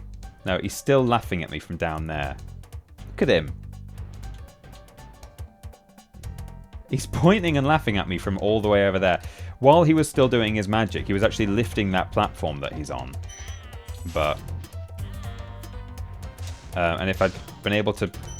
For him to carry on doing that, he would have lifted it, and I could have actually glided over there. But... Oh, well, yeah, but even then I wouldn't be able to get up there at that point. But what I can do... Let's go up to the top. In fact... This will help me in two ways. For one thing, I could actually get beyond where that druid was. I can, yeah, easily glide down there. But also, shall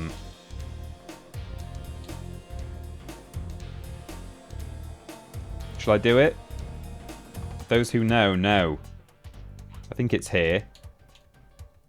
Is it here? Yeah, it is. Oh, okay.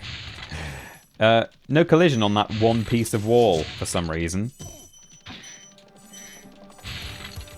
We want a shrubbery. They are a little bit Knights of Ni, aren't they?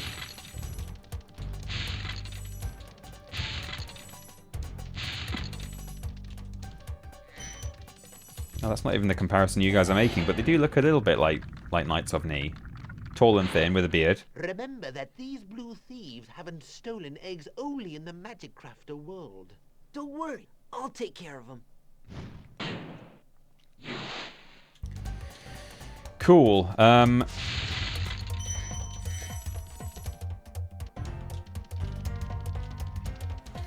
this nice bit of road, out in the sunshine.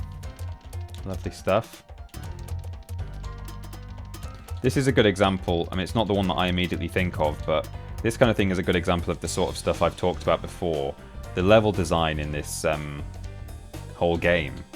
The way that it blends natural and clearly man-made or dragon-made. You've got these archways, but they're covered in moss, and then, you know, this is like a road, but then it goes into a cave, which has, like, you know, dragon-carved stuff around the edges. And then, you know, I know it's partly just because it's a repeating pattern, because that's how they save resources in games, but, you know, they've added these, like, gems and stuff on the walls, and,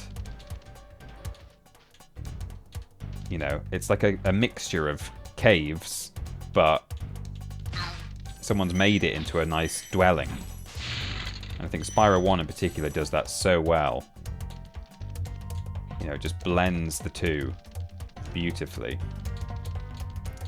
And then it kind of, that particular aspect drops off a little bit in the later games, but, I mean, and there's more of that. You see, it's all carved and stuff. It's really nice. But then also, can I reach from here? Yeah. Spyro 2 has really great world design insofar as I really like the way that they've twinned worlds together. And in some ways, you know, yeah, you encounter similar looking NPCs and, you know, you'll see like 2 levels in one world that are actually kind of themed very similarly. So Scorch and Shady Oasis are both kind of deserty. But, I mean, even then, they tend to give them their own identity for the most part. There are very few paired worlds like that in Spyro 2 that actually look very, very similar. In fact, Scorch and Shady Oasis are probably the most similar to each other out of all the paired worlds. And it's pretty... They still have their own identity very much. Whereas, you know, a lot of them are actually very different to each other, even though they're paired. So Crystal Glacier is a snowy one. And then you have, like, the fire and lava-themed one of Scalos Badlands. Really nice, you know, and very different. It's nice that they're able to pair those worlds together, but have them be, in many ways, completely different. They just have similar-looking NPCs. I've talked before about a really good essay channel called BMask. I think it's B_mask is his username on YouTube, and he does a really nice video essay about Spyro 2's world design and how they're all like paired off together, and you know, there's a lot more depth to it than there first appears to be, and that's something that I think really sets Spyro 2 apart from Spyro 3. Like, yeah, Spyro 2 and Spyro 3 are in some ways objectively measurably better than Spyro 1, at least as far as gameplay variety is concerned and general kind of resources and quality of life touches and things like that. You know, this was the first outing, and so it doesn't have NPCs you can speak to, and it doesn't have little side quests as such, and that kind of thing. So by those metrics, yeah, Spyro 1 is not as good as the other two. It's still my favourite for various other reasons. This is another, look, it's just grass, and then the tiles start, and it's tiled. And then there's this, which is like mossy and rocky, but also tiled. I love it. But then, yeah, if you take Spyro 1 out of the equation and say, alright, well, if you reckon Spyro's 2 and 3 are in some ways better, well, I would say, personally, and not everyone would agree with me, that Spyro 2 is far better than Spyro 3. And one of the many reasons is its world design, and not just the pairings that I was talking about before, but also the fact that Spyro 3's worlds literally just look like they sat down and did some brainstorming and said, oh, let's do a X-themed world. I don't mean formally Twitter. I mean, let's do a such and such. And they've said, yeah, let's do Haunted Fleet or Lost Fleet or whatever. I don't even know. I've played so little Spyro 3. I don't even know the names of the levels. Lost Fleet. Yeah, it's a haunted shipwreck world. It's like, okay. But what's the context there? What is the society that lives in Lost Fleet? You know, or what? And then it's like, oh yeah, let's do a world themed around. There's like an Egyptian tomb one, isn't there? It's like, okay, but what actually is this in the context of the world? What's going on here? Who lives here? What do they do? Spyro, you're not afraid of those big, noisy, gigantic, awful beasts, are you? Killed them all, mate. Of course not. Completed it. I didn't think so. Not afraid of any of them. They're all dead. I'm afraid that they're going to haunt me from the grave. Yeah, Spyro 3, just some of the worlds feel like they were like, oh, I want to do a ninja level. I want to do it. And you know, there's a bit of that in Spyro 2, but they've built around it, you know.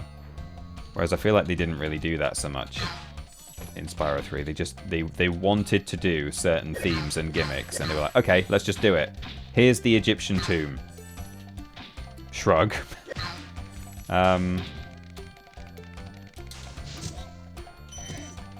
Okay, we've got the balloonist. That's it. That's Magic Crafters complete, everyone. And they've got 2 worlds left. I don't even know what this guy wanted, but he's going to say now. This is Okurt. Thank you for rescuing my potential playmates, Spyro. I can take you to the Peacekeeper's world before asking them.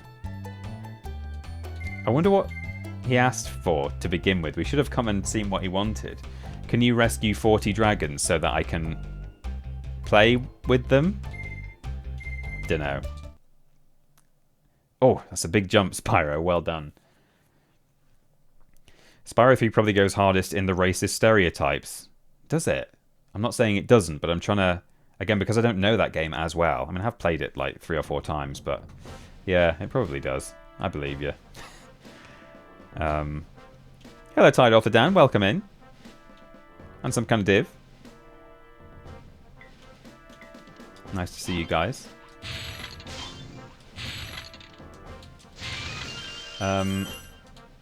6 o'clock. So I think what I'll do is I'll clear out Peacekeepers. And before we enter a level, I'm going to go have a little refreshment. Hi, Spyro. Sparks the Dragonfly has been doing a good job protecting you. Make sure to keep him strong by feeding him lots of butterflies. That's one of those ones that I said, the Peacekeeper's dragons, that I'm less keen on in terms of their model design. I don't dislike them, but it's no High Caves magical dragon who's going to take me on an adventure to defeat the smelly witch, you know? You could never be him. Oh, what were they doing there? Okay, we've got some Nork ass now. That is a nice pair of Norks.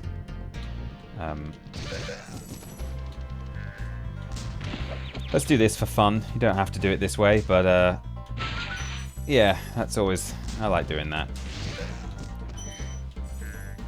It's weird being able to do Peacekeepers whilst breathing fire. This was one of the trickier areas in my Flameless run, and I think I spent a lot of time here practicing how to complete the level without flame. And so it's kind of... This feels stranger than most.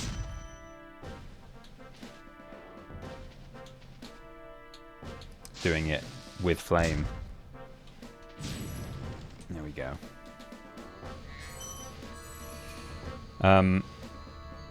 Spyro Enter the Dragonfly is above them all, right? Yeah, sure. I sincerely wish they would remake that game. There's a lot to like in it, if you can forgive the fact it's utterly broken and unfinished. Yeah, I mean, I really wish... The thing that bugs me the most about Enter the Dragonfly is that it's so unstable. You know, that it's so, like, the frame rate is so bad. And, like, in terms of actual optimization, if it ran properly, I'd definitely be tempted to stream it all the way through. But because it's actually not even that good to look at, you know? It stutters, and there are, like, actually really bad glitches in it. I think that game has had a mod, like a fan mod or a fan kind of ROM hack version made of it, and I wonder if they've actually fixed the performance, or if that's something that they can't really help. Because if I could get it running smoothly, you know, even if it's bad, I think it would be fun to stream it. Because it's got those really weird cutscenes where Hunter opens his mouth really wide and screams. And yeah, all of that kind of stuff. I think it would be entertaining to stream it, but I don't think it would be entertaining to watch it if it's just going to stutter. Worst Spyro game ever, says Death89. Welcome to Peacekeeper, Spyro. Hot knocks in your area, Look how yeah. our treasure has been turned against us and stolen. Recover our treasure, Spyro. Collect treasure. Got it. Oh no, Benson boy, your upstairs neighbours are yelling at each other. What are they yelling about? Trouble in paradise up there. We might have already got whatever this guy wants, but I heard some bird wranglers were looking to make an omelette. You better collect at least 8 dragon eggs to foil their plans. Okay, so that is actually a requirement. That's good. I wonder how many we've got. 7. Okay, well that's fine. There are... I can think of 2, maybe 3 eggs available in Peacekeepers. There's one in Clifftown. There's one in Dry Canyon, at least one. Are there 2? 1. Is there one in Ice Cavern? No, don't think so. Cool. So have I completed the home world? No, we've got 80 gems left. Oh, we've not been to the other side of the goop, have we? Right. So, am I going the right way? Probably not. This feels like I'm going the right way, and therefore means I'm not going the right way. And I was correct. There we go. If it feels right, it's probably wrong. It needs to be constantly feeling wrong. Oh yeah, there's a thief over here. So actually we can now just kill this guy and then go straight to Artisans. But, oops, I overtook him. That's how good I am. Key. A key. That's Spanish for a key, which you use to unlock treasure chests. Spanish treasure chests. Well done, Spyro. Keep up the good work, and I know you'll fulfill your destiny. Destiny?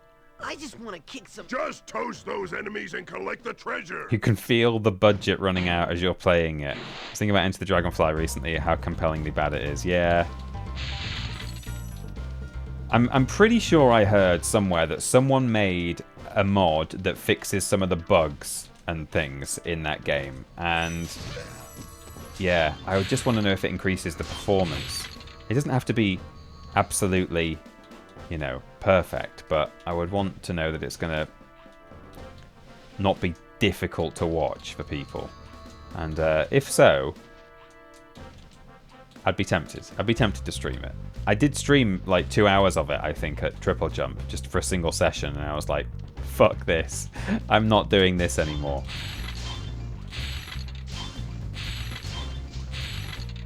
It's got a Stuart Copeland soundtrack, that one. He was still making music for them back then. Okay, there we go. 200 out of 200. Lovely.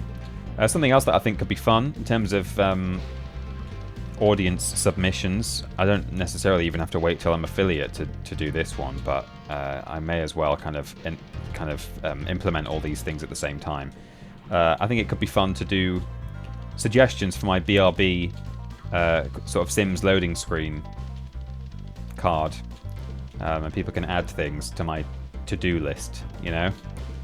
Right, I'll charge over to Dr. Shemp, and then I am going to quickly burb. There we go. Dr. Shemp, or indeed Pmess. Rot cod. That's what happens if you leave your fishmonger products lying around in the sun. You get some rot cod. No one wants rot cod for tea. Hello, Zombili. Nice to see you. Thank you for chatting. Thank you for stopping by. It's got Copeland doing the soundtrack and the voice cast all back, I think. Yeah, I think most of them are, or all of them are. The tutorials are all really in-depth, and the first level is quite fully featured, arguably too featured, like it's got a speedway inside it. And then the rest of the game is just plopping you into an unfinished map and calling it a day. Oh no. Yeah, if you've got Rock Cod, you should consult a doctor, PhD, MD. So, right, yes. I will see you all in just a minute. I need to fill up my glass and perhaps have a quick snack. But don't go anywhere. I'll see you very soon. Very shortly. Very soon or shortly are the two words I was looking for there. Alright. See you in a moment.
It's me, Peter. I've returned. Let me get my backwards game up so I can see what you can see. Thank you, my darling. Oh, fresh Dumbledore 07. Thank you, my darling. I'm glad you didn't miss out. I'm glad we didn't miss out on the alert there, because I don't have the alerts box on the BRB. So, fresh Dumbledore, thank you for following. It's lovely to have you. Dr. Shemp, everyone.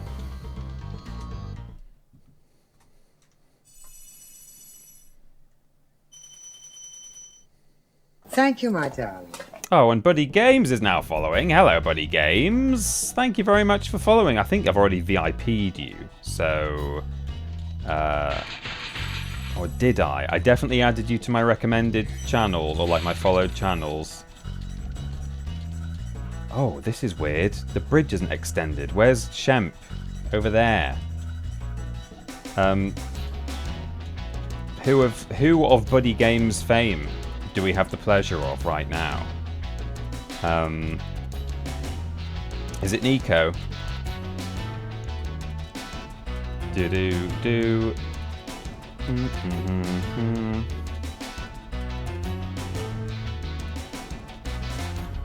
It's Nico today. Good to see you, Nico. Hope all is well. Right, we're gonna have to go down here, I suppose.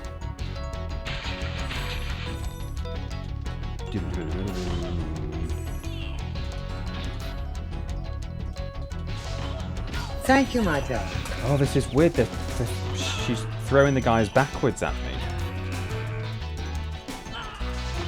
How strange. Oh, who was that? I just missed that. Hang on. That was Nico. Nico himself as well. Buddy Games and Nico following me there. Thank you very much indeed. Thank you, my darling. Buddy Games. And Martin X Finn, thank you very much. Yeah, Buddy Games already a VIP, that's good to know. Have to VIP Nico as well. Oh. I don't know where I am along this ridge line. I don't know if I'm near the front or the back. This is the... this way. There we A couple of new follows there. Hello to everyone. Thank you very much for following. If you're just arriving, perhaps, then that might be why you're just following now. We're playing the reverse mod of Spyro the Dragon here. We enter the levels at the exit. We make our way to the start. We're playing each level in reverse order. So we're doing the boss fight first for Peacekeepers, for example. And I've also, myself, it's not to do with the mod, I have... horizontally flip the game just to really maximize the confusion. Used to love Spyro, haven't played it in so long, says mine. Thanks for chatting. Spyro is great. I love Spyro so much and have played it so much and recently and constantly play it through at least once a year. That's what led me to try this mod out. It really does change it. Feels a little bit different. It's a nice way to play through a game that you know so well. This guy thinks he's so cool. You don't know what it's been like listening to him over and over. But I'll tell you one thing. He should watch his back. He should watch his back.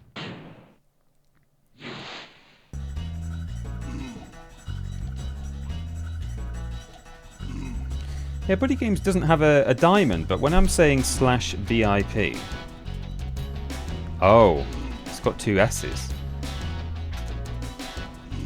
There we go. Buddy Games with 1 S has been VIP'd. I hope they're very happy, and I hope they find the channel someday. That's what was throwing me off. I don't know if you noticed... Ooh, yikes. I don't know if you noticed, I seemed a little bit absent and confused when I was on the chat, and I was talking about Nico being there, and I was like, you're VIP'd, but you're not, but you are, and I've just tried... yeah, you're VIP'd, but I'm thinking, like, shouldn't there be a symbol next to their name? There's not a symbol next to their name. This doesn't seem right.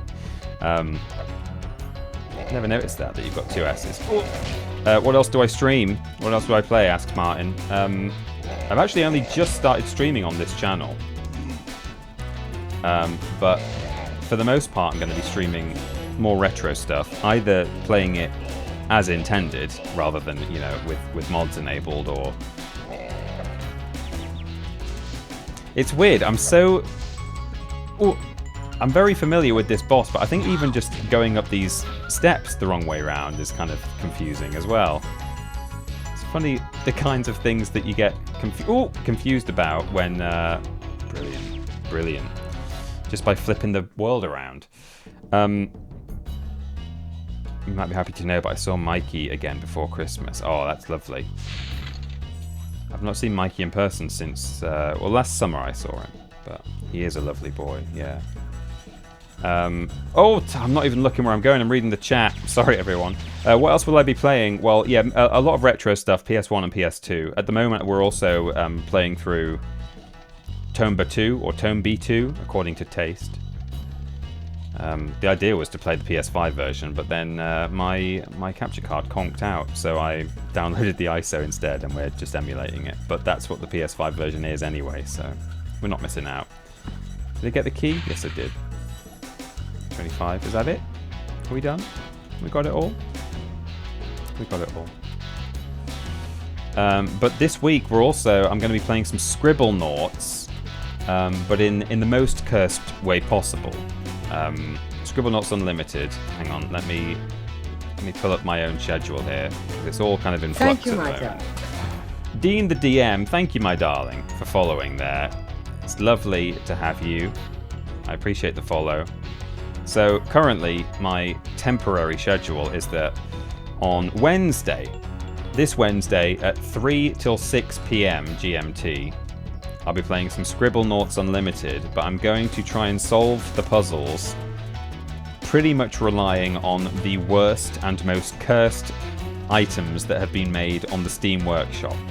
So I played that game before on a different channel, but I think that might be a way to freshen things up a bit, and also, you know, maybe get banned from Twitch almost immediately. That could be fun.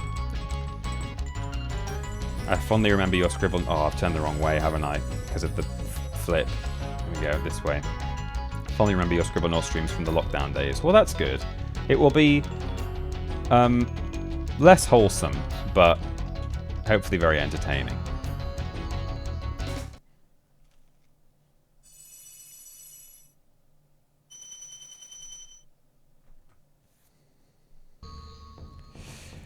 There we go, that's Dr. Shemp. Done.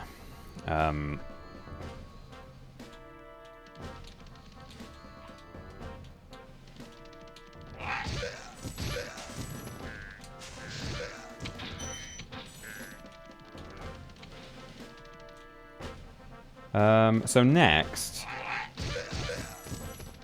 would be, yeah, normally I do, or do I normally do Ice Cavern is the last level I tend to do in this.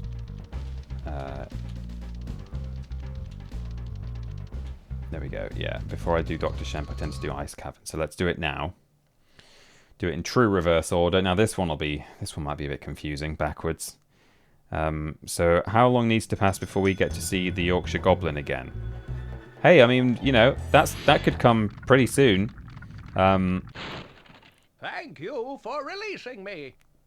That's how old you will be when you see when you next see the Yorkshire Goblin. No, yeah, it's very much on the cards, I think. Thank you, my darling. Thank you, my darling, for releasing me. Sam Rassick Park has followed. Thanks very much for following, Sam.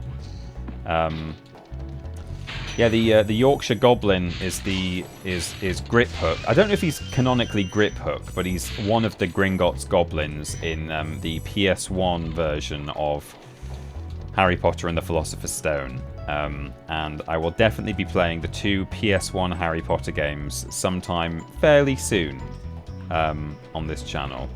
How do I get out of here? I'm lost. Mirror a game and get lost forever. That's, you know, you don't know these games as well as you think you do.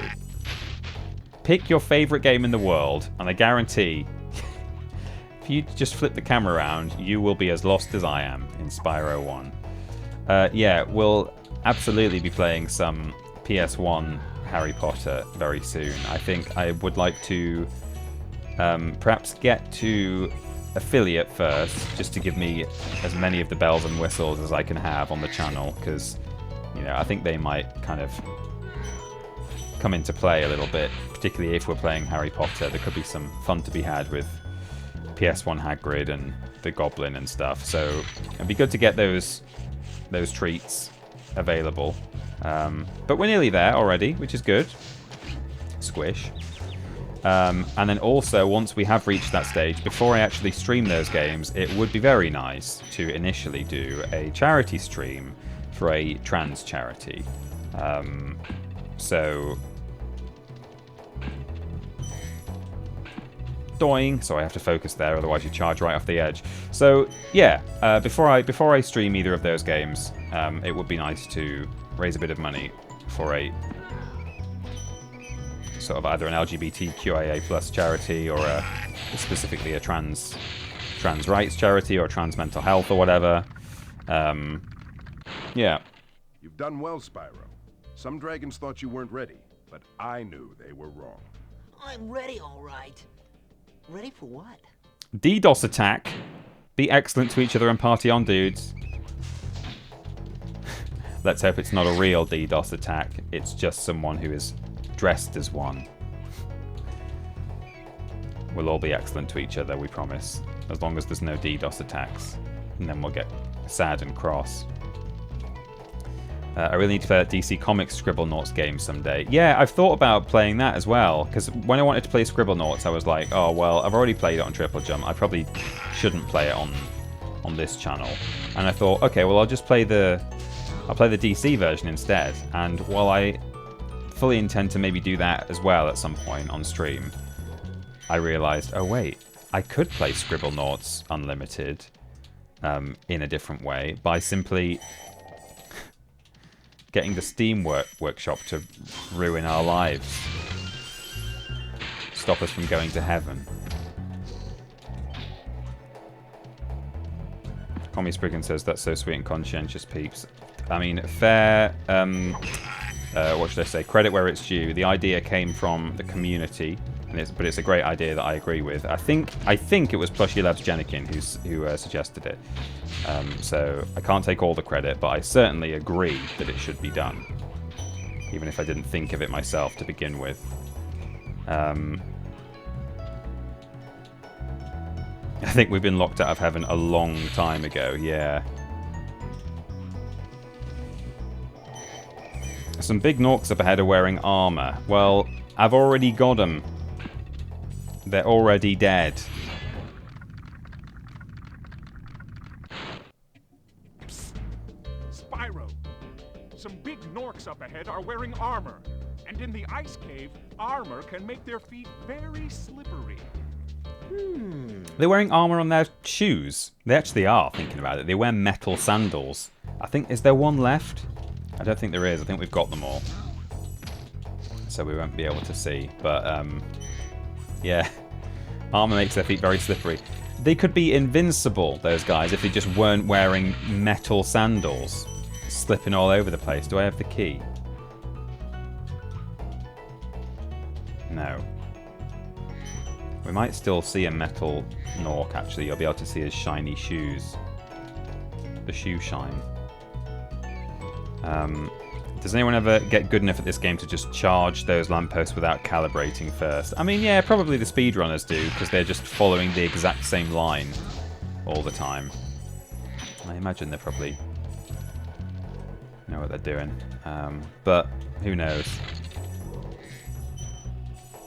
Some big Norks up ahead are wearing armor. Yeah, your big Norks are beautiful.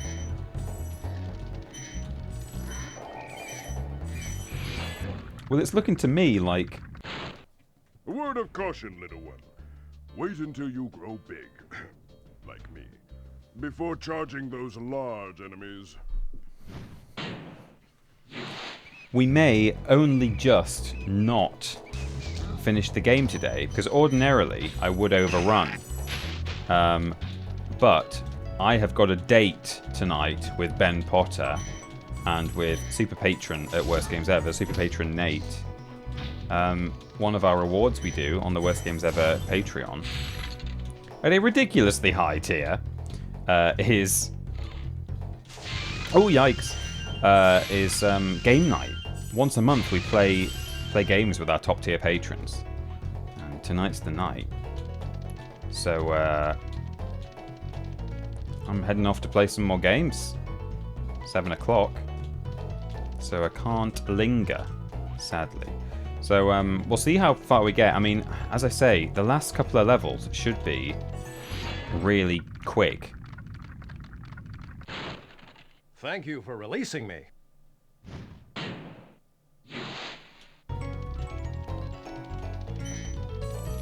So, I don't know, well, yeah, I don't know. I don't know, basically, is the answer, whether we're going to finish today.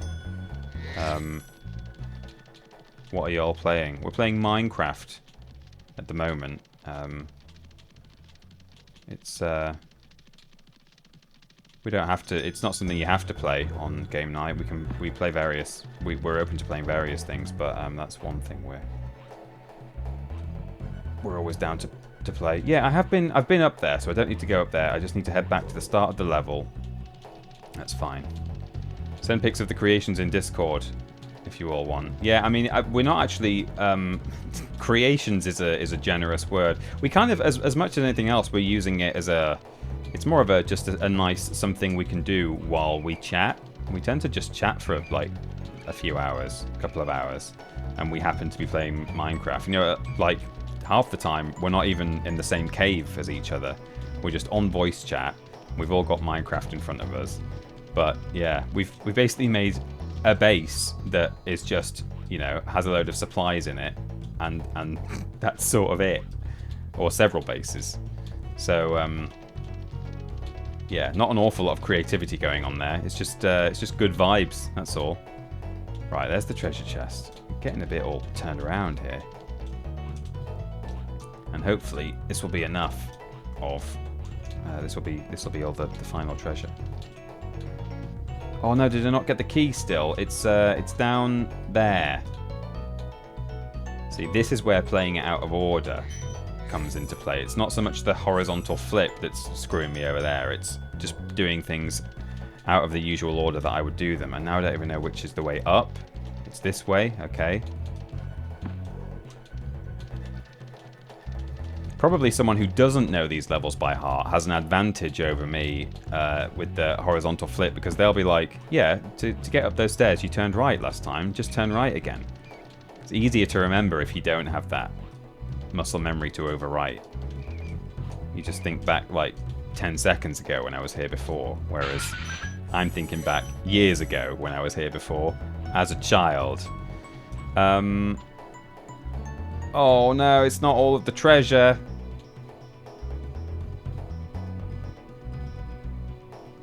I'm looking off into the distance to see if there's any... Oh! There's a gem there. Oh, that's bad. In some ways, that's worse.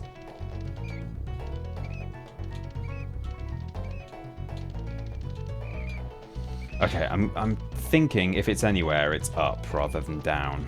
So let's go to the top.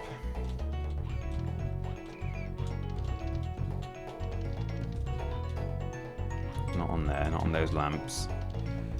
And then when I get to the top, if it's not there, I can glide all the way down to the bottom in one go, which is good. Is it back round here? Are there any... Is it here? No. Hello there, dude brothers. Thanks for dropping in.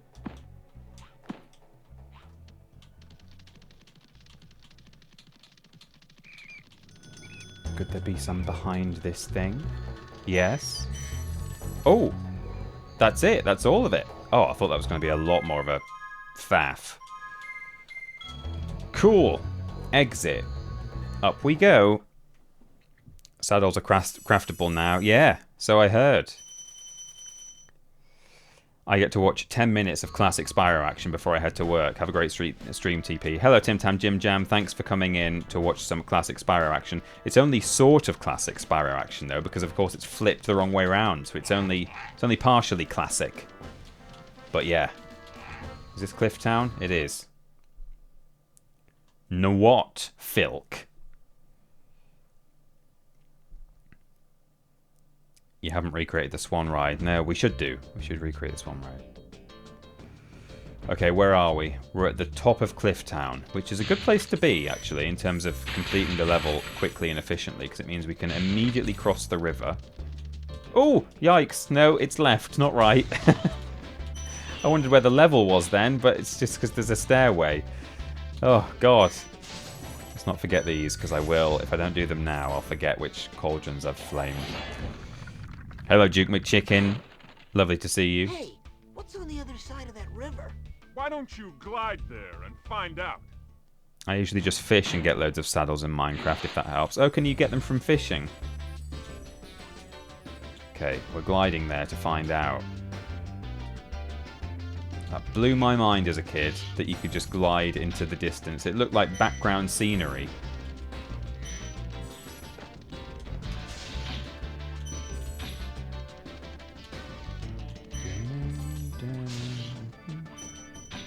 Nope. Missed it. Still missed it. Sparks, do your sodding job. He still didn't. He had to literally touch it. Useless. Son of a dragonfly.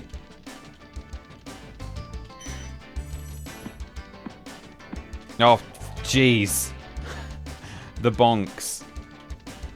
For every bonk, I will donate £5 to charity. I think I said that, didn't I, on a charity stream once. Or I don't know if I've done that. I've definitely done I've done, like, you know, if I do an accidental flame in a flameless run. But I think, where am I getting that from? I think speedrunners do that sometimes. You know, if they're doing like a charity marathon or something, they'll say, yeah. And if we do any bonking, money for Chazza. You've reached the highest point in Clifftown. You can get to almost My anywhere. favourite borough of New York is the Bonks. I use that whirlwind there. Okay, so that's good. We've now already got the whirlwind that takes you to the highest point in Clifftown, which is a useful thing to have, especially given that, you know, if you're going to fall off like that, like a foo. Oh, let's just go here. There we go.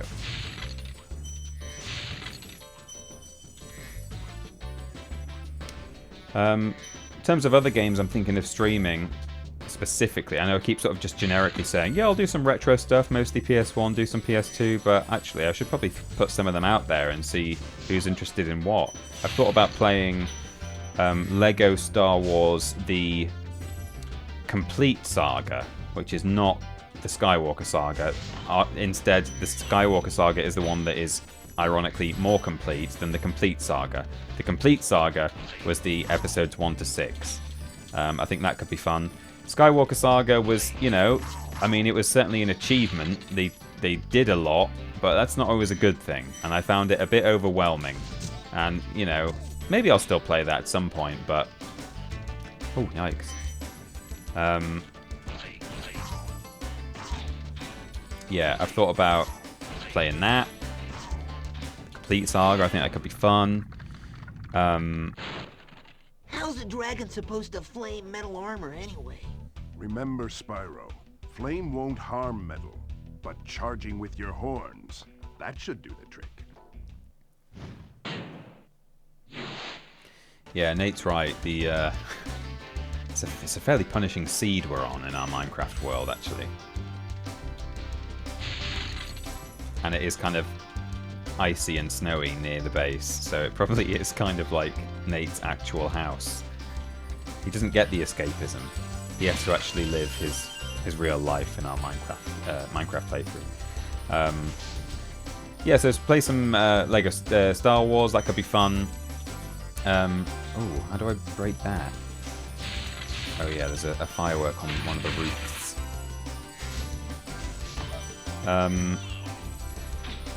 What else do I want to play? Something that I feel like would be good to play, except it will be, you know, a million-part stream, which is no bad thing in some ways, you know. I know Ben's playing like Batman Arkham, which will obviously take him a while to get through. Is Bully. Bully was a game I really enjoyed on PS2, and I think, you know, there's a temptation there to stream through that, and it would certainly keep the schedule filled for a fair few weeks. So that's one I might pick up and give a go. Nice to revisit it.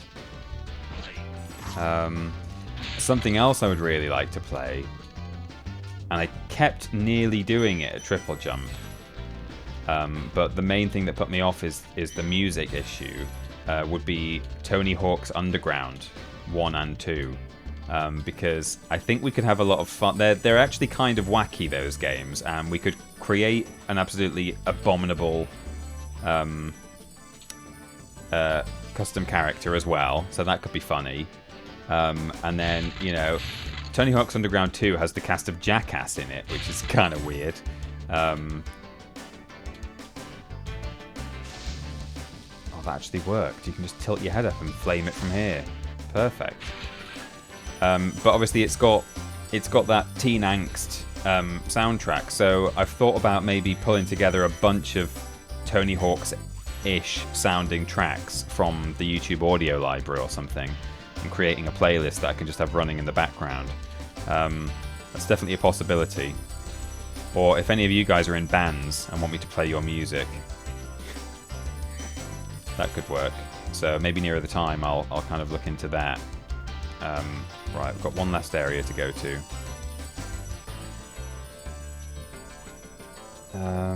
Right, so I want to go over here and glide to the back of...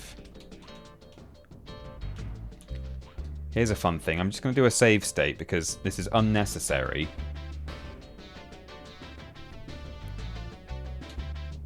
In fact, I won't use the save state because that would be cheating, and I don't want to cheat. But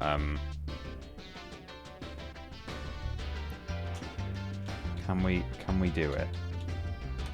No, you can land on that.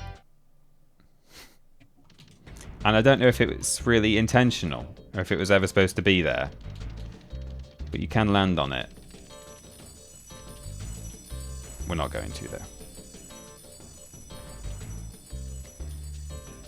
Never played Bully. That would be fun to watch. Fanny the skateboarder. We could just make Fanny Craddock, couldn't we? We could make a legally different Fanny Craddock. We could make, like,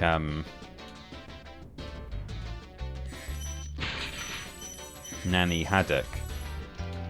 Granny Haddock, couldn't we? Is that it? Is that all the treasure? No, I've missed... Oh, but I did see that. I think I know where that 5 is. I'm missing a 5, and I think it's just by this whirlwind here. Oh, is it? I thought it was on this roof. Oh, no, it's not. I've got it. Where is it? Oh, no! Could just be a treasure chest sitting around somewhere. Or have I not flamed one of these cauldrons?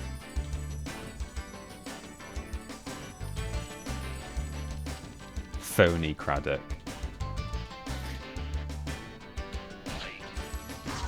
Okay, I'm gonna just... Oh, hang on. Wait. There are some gems that I always forget, even when I'm playing the right way round. And have I maybe forgotten them this way round as well? Are they here?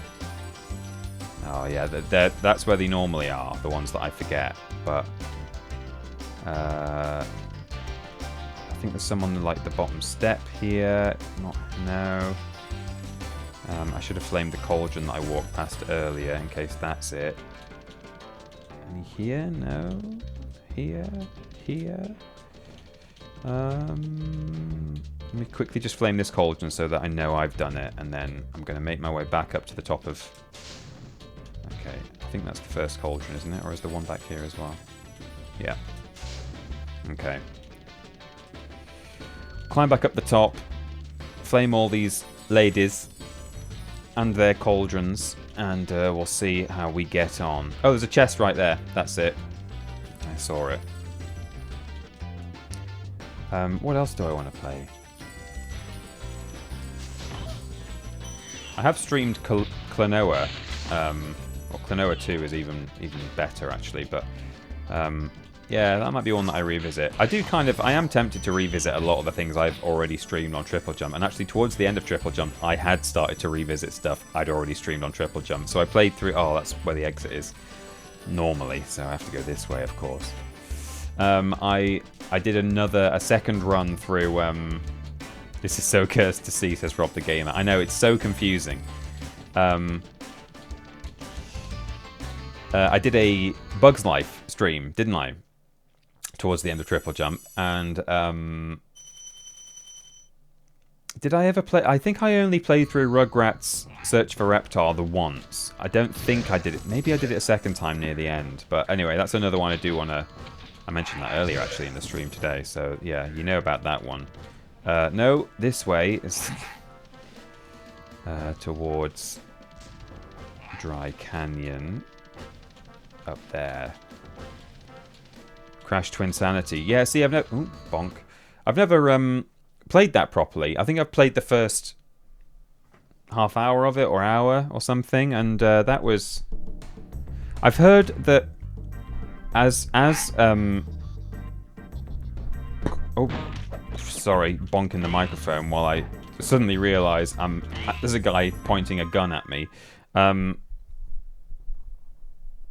think I've heard that as Crash sequels go, particularly, you know, from the PS2 era onwards, from Crash Warped onwards, not Warped, Wrath of Cortex, that Twinsanity is one of the ones that's more fondly remembered. So, you know, maybe that is worth me trying out. You know, even Wrath of Cortex, which I have streamed before, I am kind of tempted to revisit that. And I remember having kind of on some occasions I had a bit of a horrible time with it, didn't I? But I was born to glide. Don't know why I skipped that.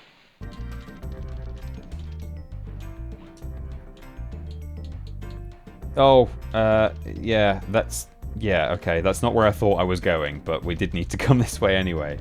How strange. In fact, we need to get the key first before we even bother going down there. I'm not going to waste my time doing it twice. These are the bird wranglers, by the way, the ones who are going to make a scrambled... I'm going to make some scrambled eggs, according to the balloonist. Jedi Power Battles is so good. Yeah, I never actually had that as a kid. I obviously had the PS1 Phantom Menace game. But a lot of my friends at school... It seemed like no one had both games at my school. People either had Phantom Menace or they had Jedi Power Battles. And I guess in some ways they were quite similar. They were both essentially run-throughs of the movie. Just in kind of with different approaches. And Jedi Power Battles has been re-released, hasn't it? With like a couple of extra playable characters. You can be a droidica. Incredible glide, Spyro. I thought I'd be stuck here forever with those ugly vultures standing on my head. Those birds might look tough, but they're pretty tasty. Flame broiled with a pinch of salt.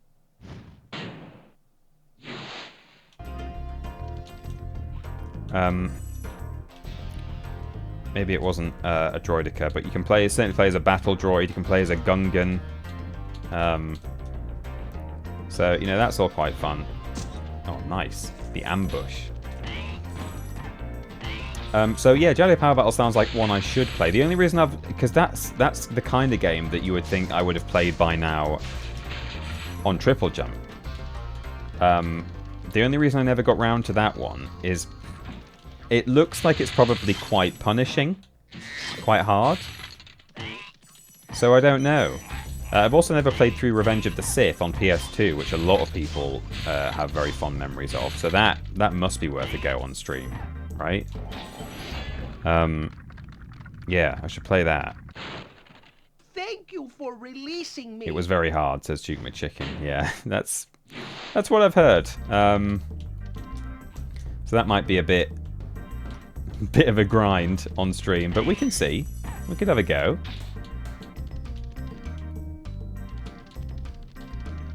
Oops.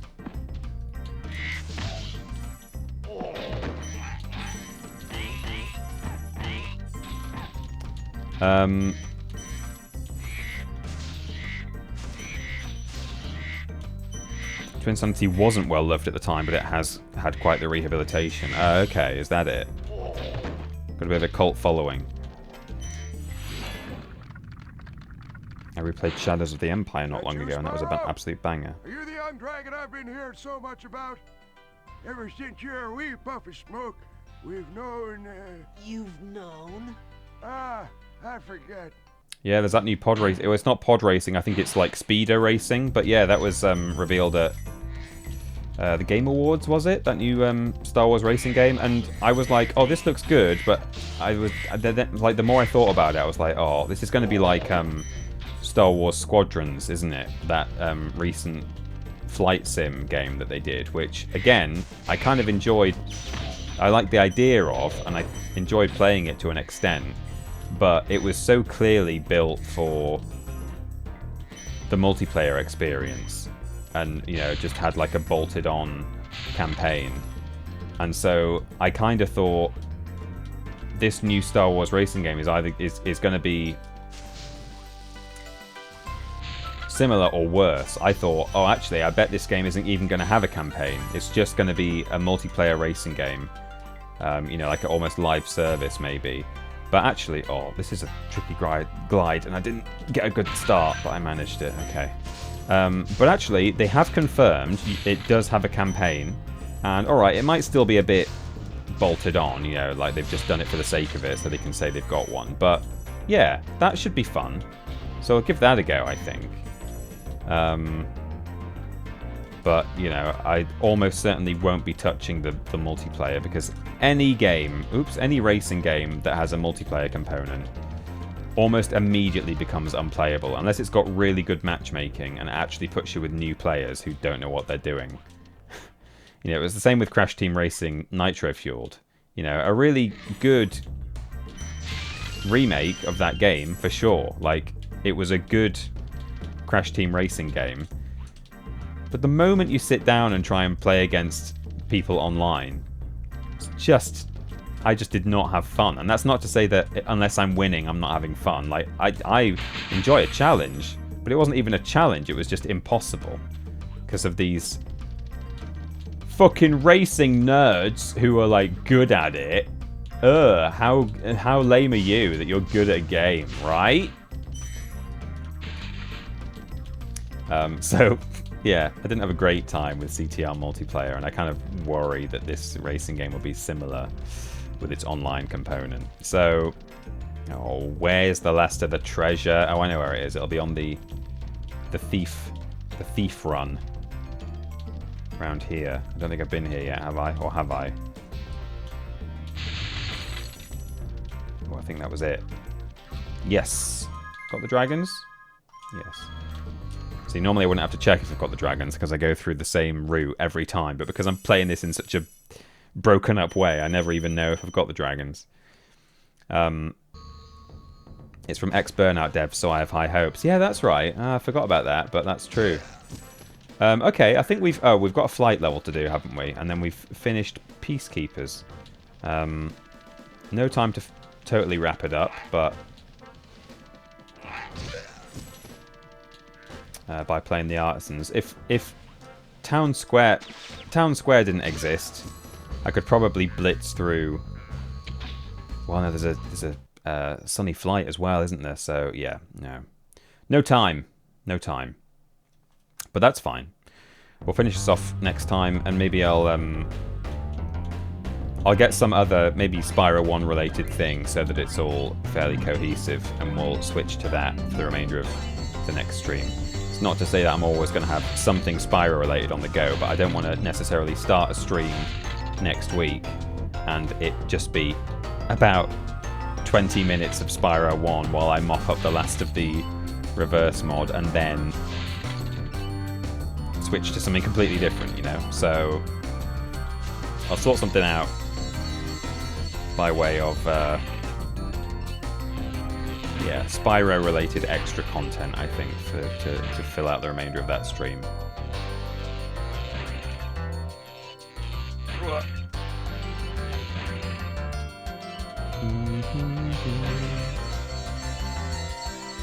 So I hope you've all had a nice time today.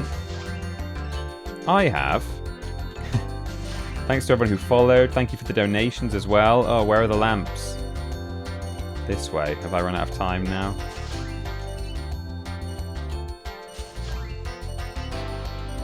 I shouldn't have gone over here.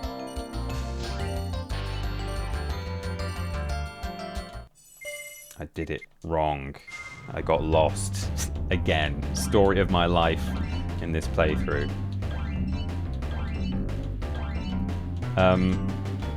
Someone mentioned, hang on, what was it I wanted to say?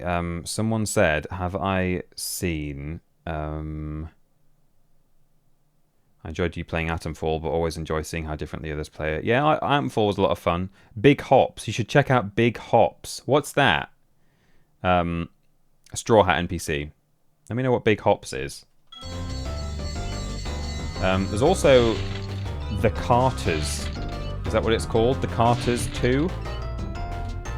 Which I don't quite know what it is. All I know is I've seen a screenshot that it had Spyro, Crash, Sonic, and Wario all in carts racing against each other. Also, Scooby-Doo is available. So I don't know if it's one of these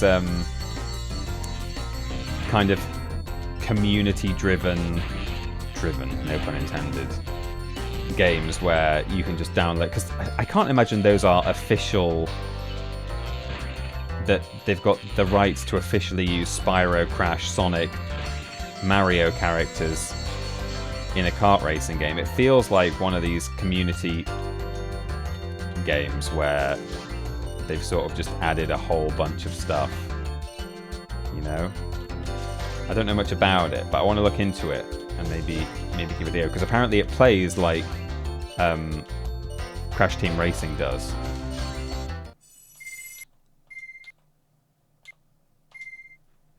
It's a new 3D platformer where you play as a frog. Okay. Oh, that sounds good. Because that's something else I want to cover as well, like new 3D platformers that are in the old style, you know. So it can be I'm more than happy to cover new releases on this channel, either just because I'm interested in it. So, you know, I might cover some, like, genuinely, properly brand new stuff that doesn't even have a retro vibe. But certainly, as and when new 3D platformers come out, I'd love to cover those. And then, yeah, I've talked already about the fact that I want to play Reanimal next month, which is the sort of Little Nightmares-esque game that's coming out soon. Stuff like that. So I think the Carters is like an engine, also no pun intended, with characters you drop into it. Yeah, I thought it was that kind of thing. So that could be fun. There might be some really unhinged things in there that we can download as well. So I don't know, maybe not. Maybe it's all fairly tame, but that could be a laugh. Even just a single stream, maybe. I probably will have to play against really good people on the internet, but whatever. Thank you for saving those dragon eggs from the skillet, Spyro. Hop aboard for the Artisan's World if you are ready. Well, we'll stay here, and this is where we'll save it. And I'll hope, by the way, that my save data does not corrupt this time. I think as long as I don't boot up the emulator with vanilla Spyro 1, I think that's what messed it up for me. But we'll call it there. So thank you everyone for dropping in, for being here, and as I say, especially for the donations and the follows and so on. Hopefully it won't be long before you'll be able to subscribe to this here channel, and you'll be able to play sound effects and things. So yeah, I hope that you enjoy the rest of your day. Is Andrew live? Because I want to raid Andrew Dingle. Is he actually? I better check that he's live first. Andrew Dingle. Yes, he is. Everyone, give my best to Andrew. Send him all the love in the world, and remember to follow him and give him all the support. Lovely. You can join the raid right now. as I say, enjoy the rest of your whatever day it is, Monday, and the rest of your week. And I'm live on Wednesday, 3 p.m. GMT. I'll be playing some Scribblenauts. And Tomeby is back on Friday. So, yeah, stick with the channel on... social media is best way to stay up with what I'm doing, and of course the schedule is on the About tab on my Twitch channel. VOD's channel also is working, and the VODs will be coming sort of over today and tomorrow, really, when they're ready to go out. But I'll definitely have some up today. Great! See you all soon, and have a good stream with Andrew. Bye for now, everyone. Raid click.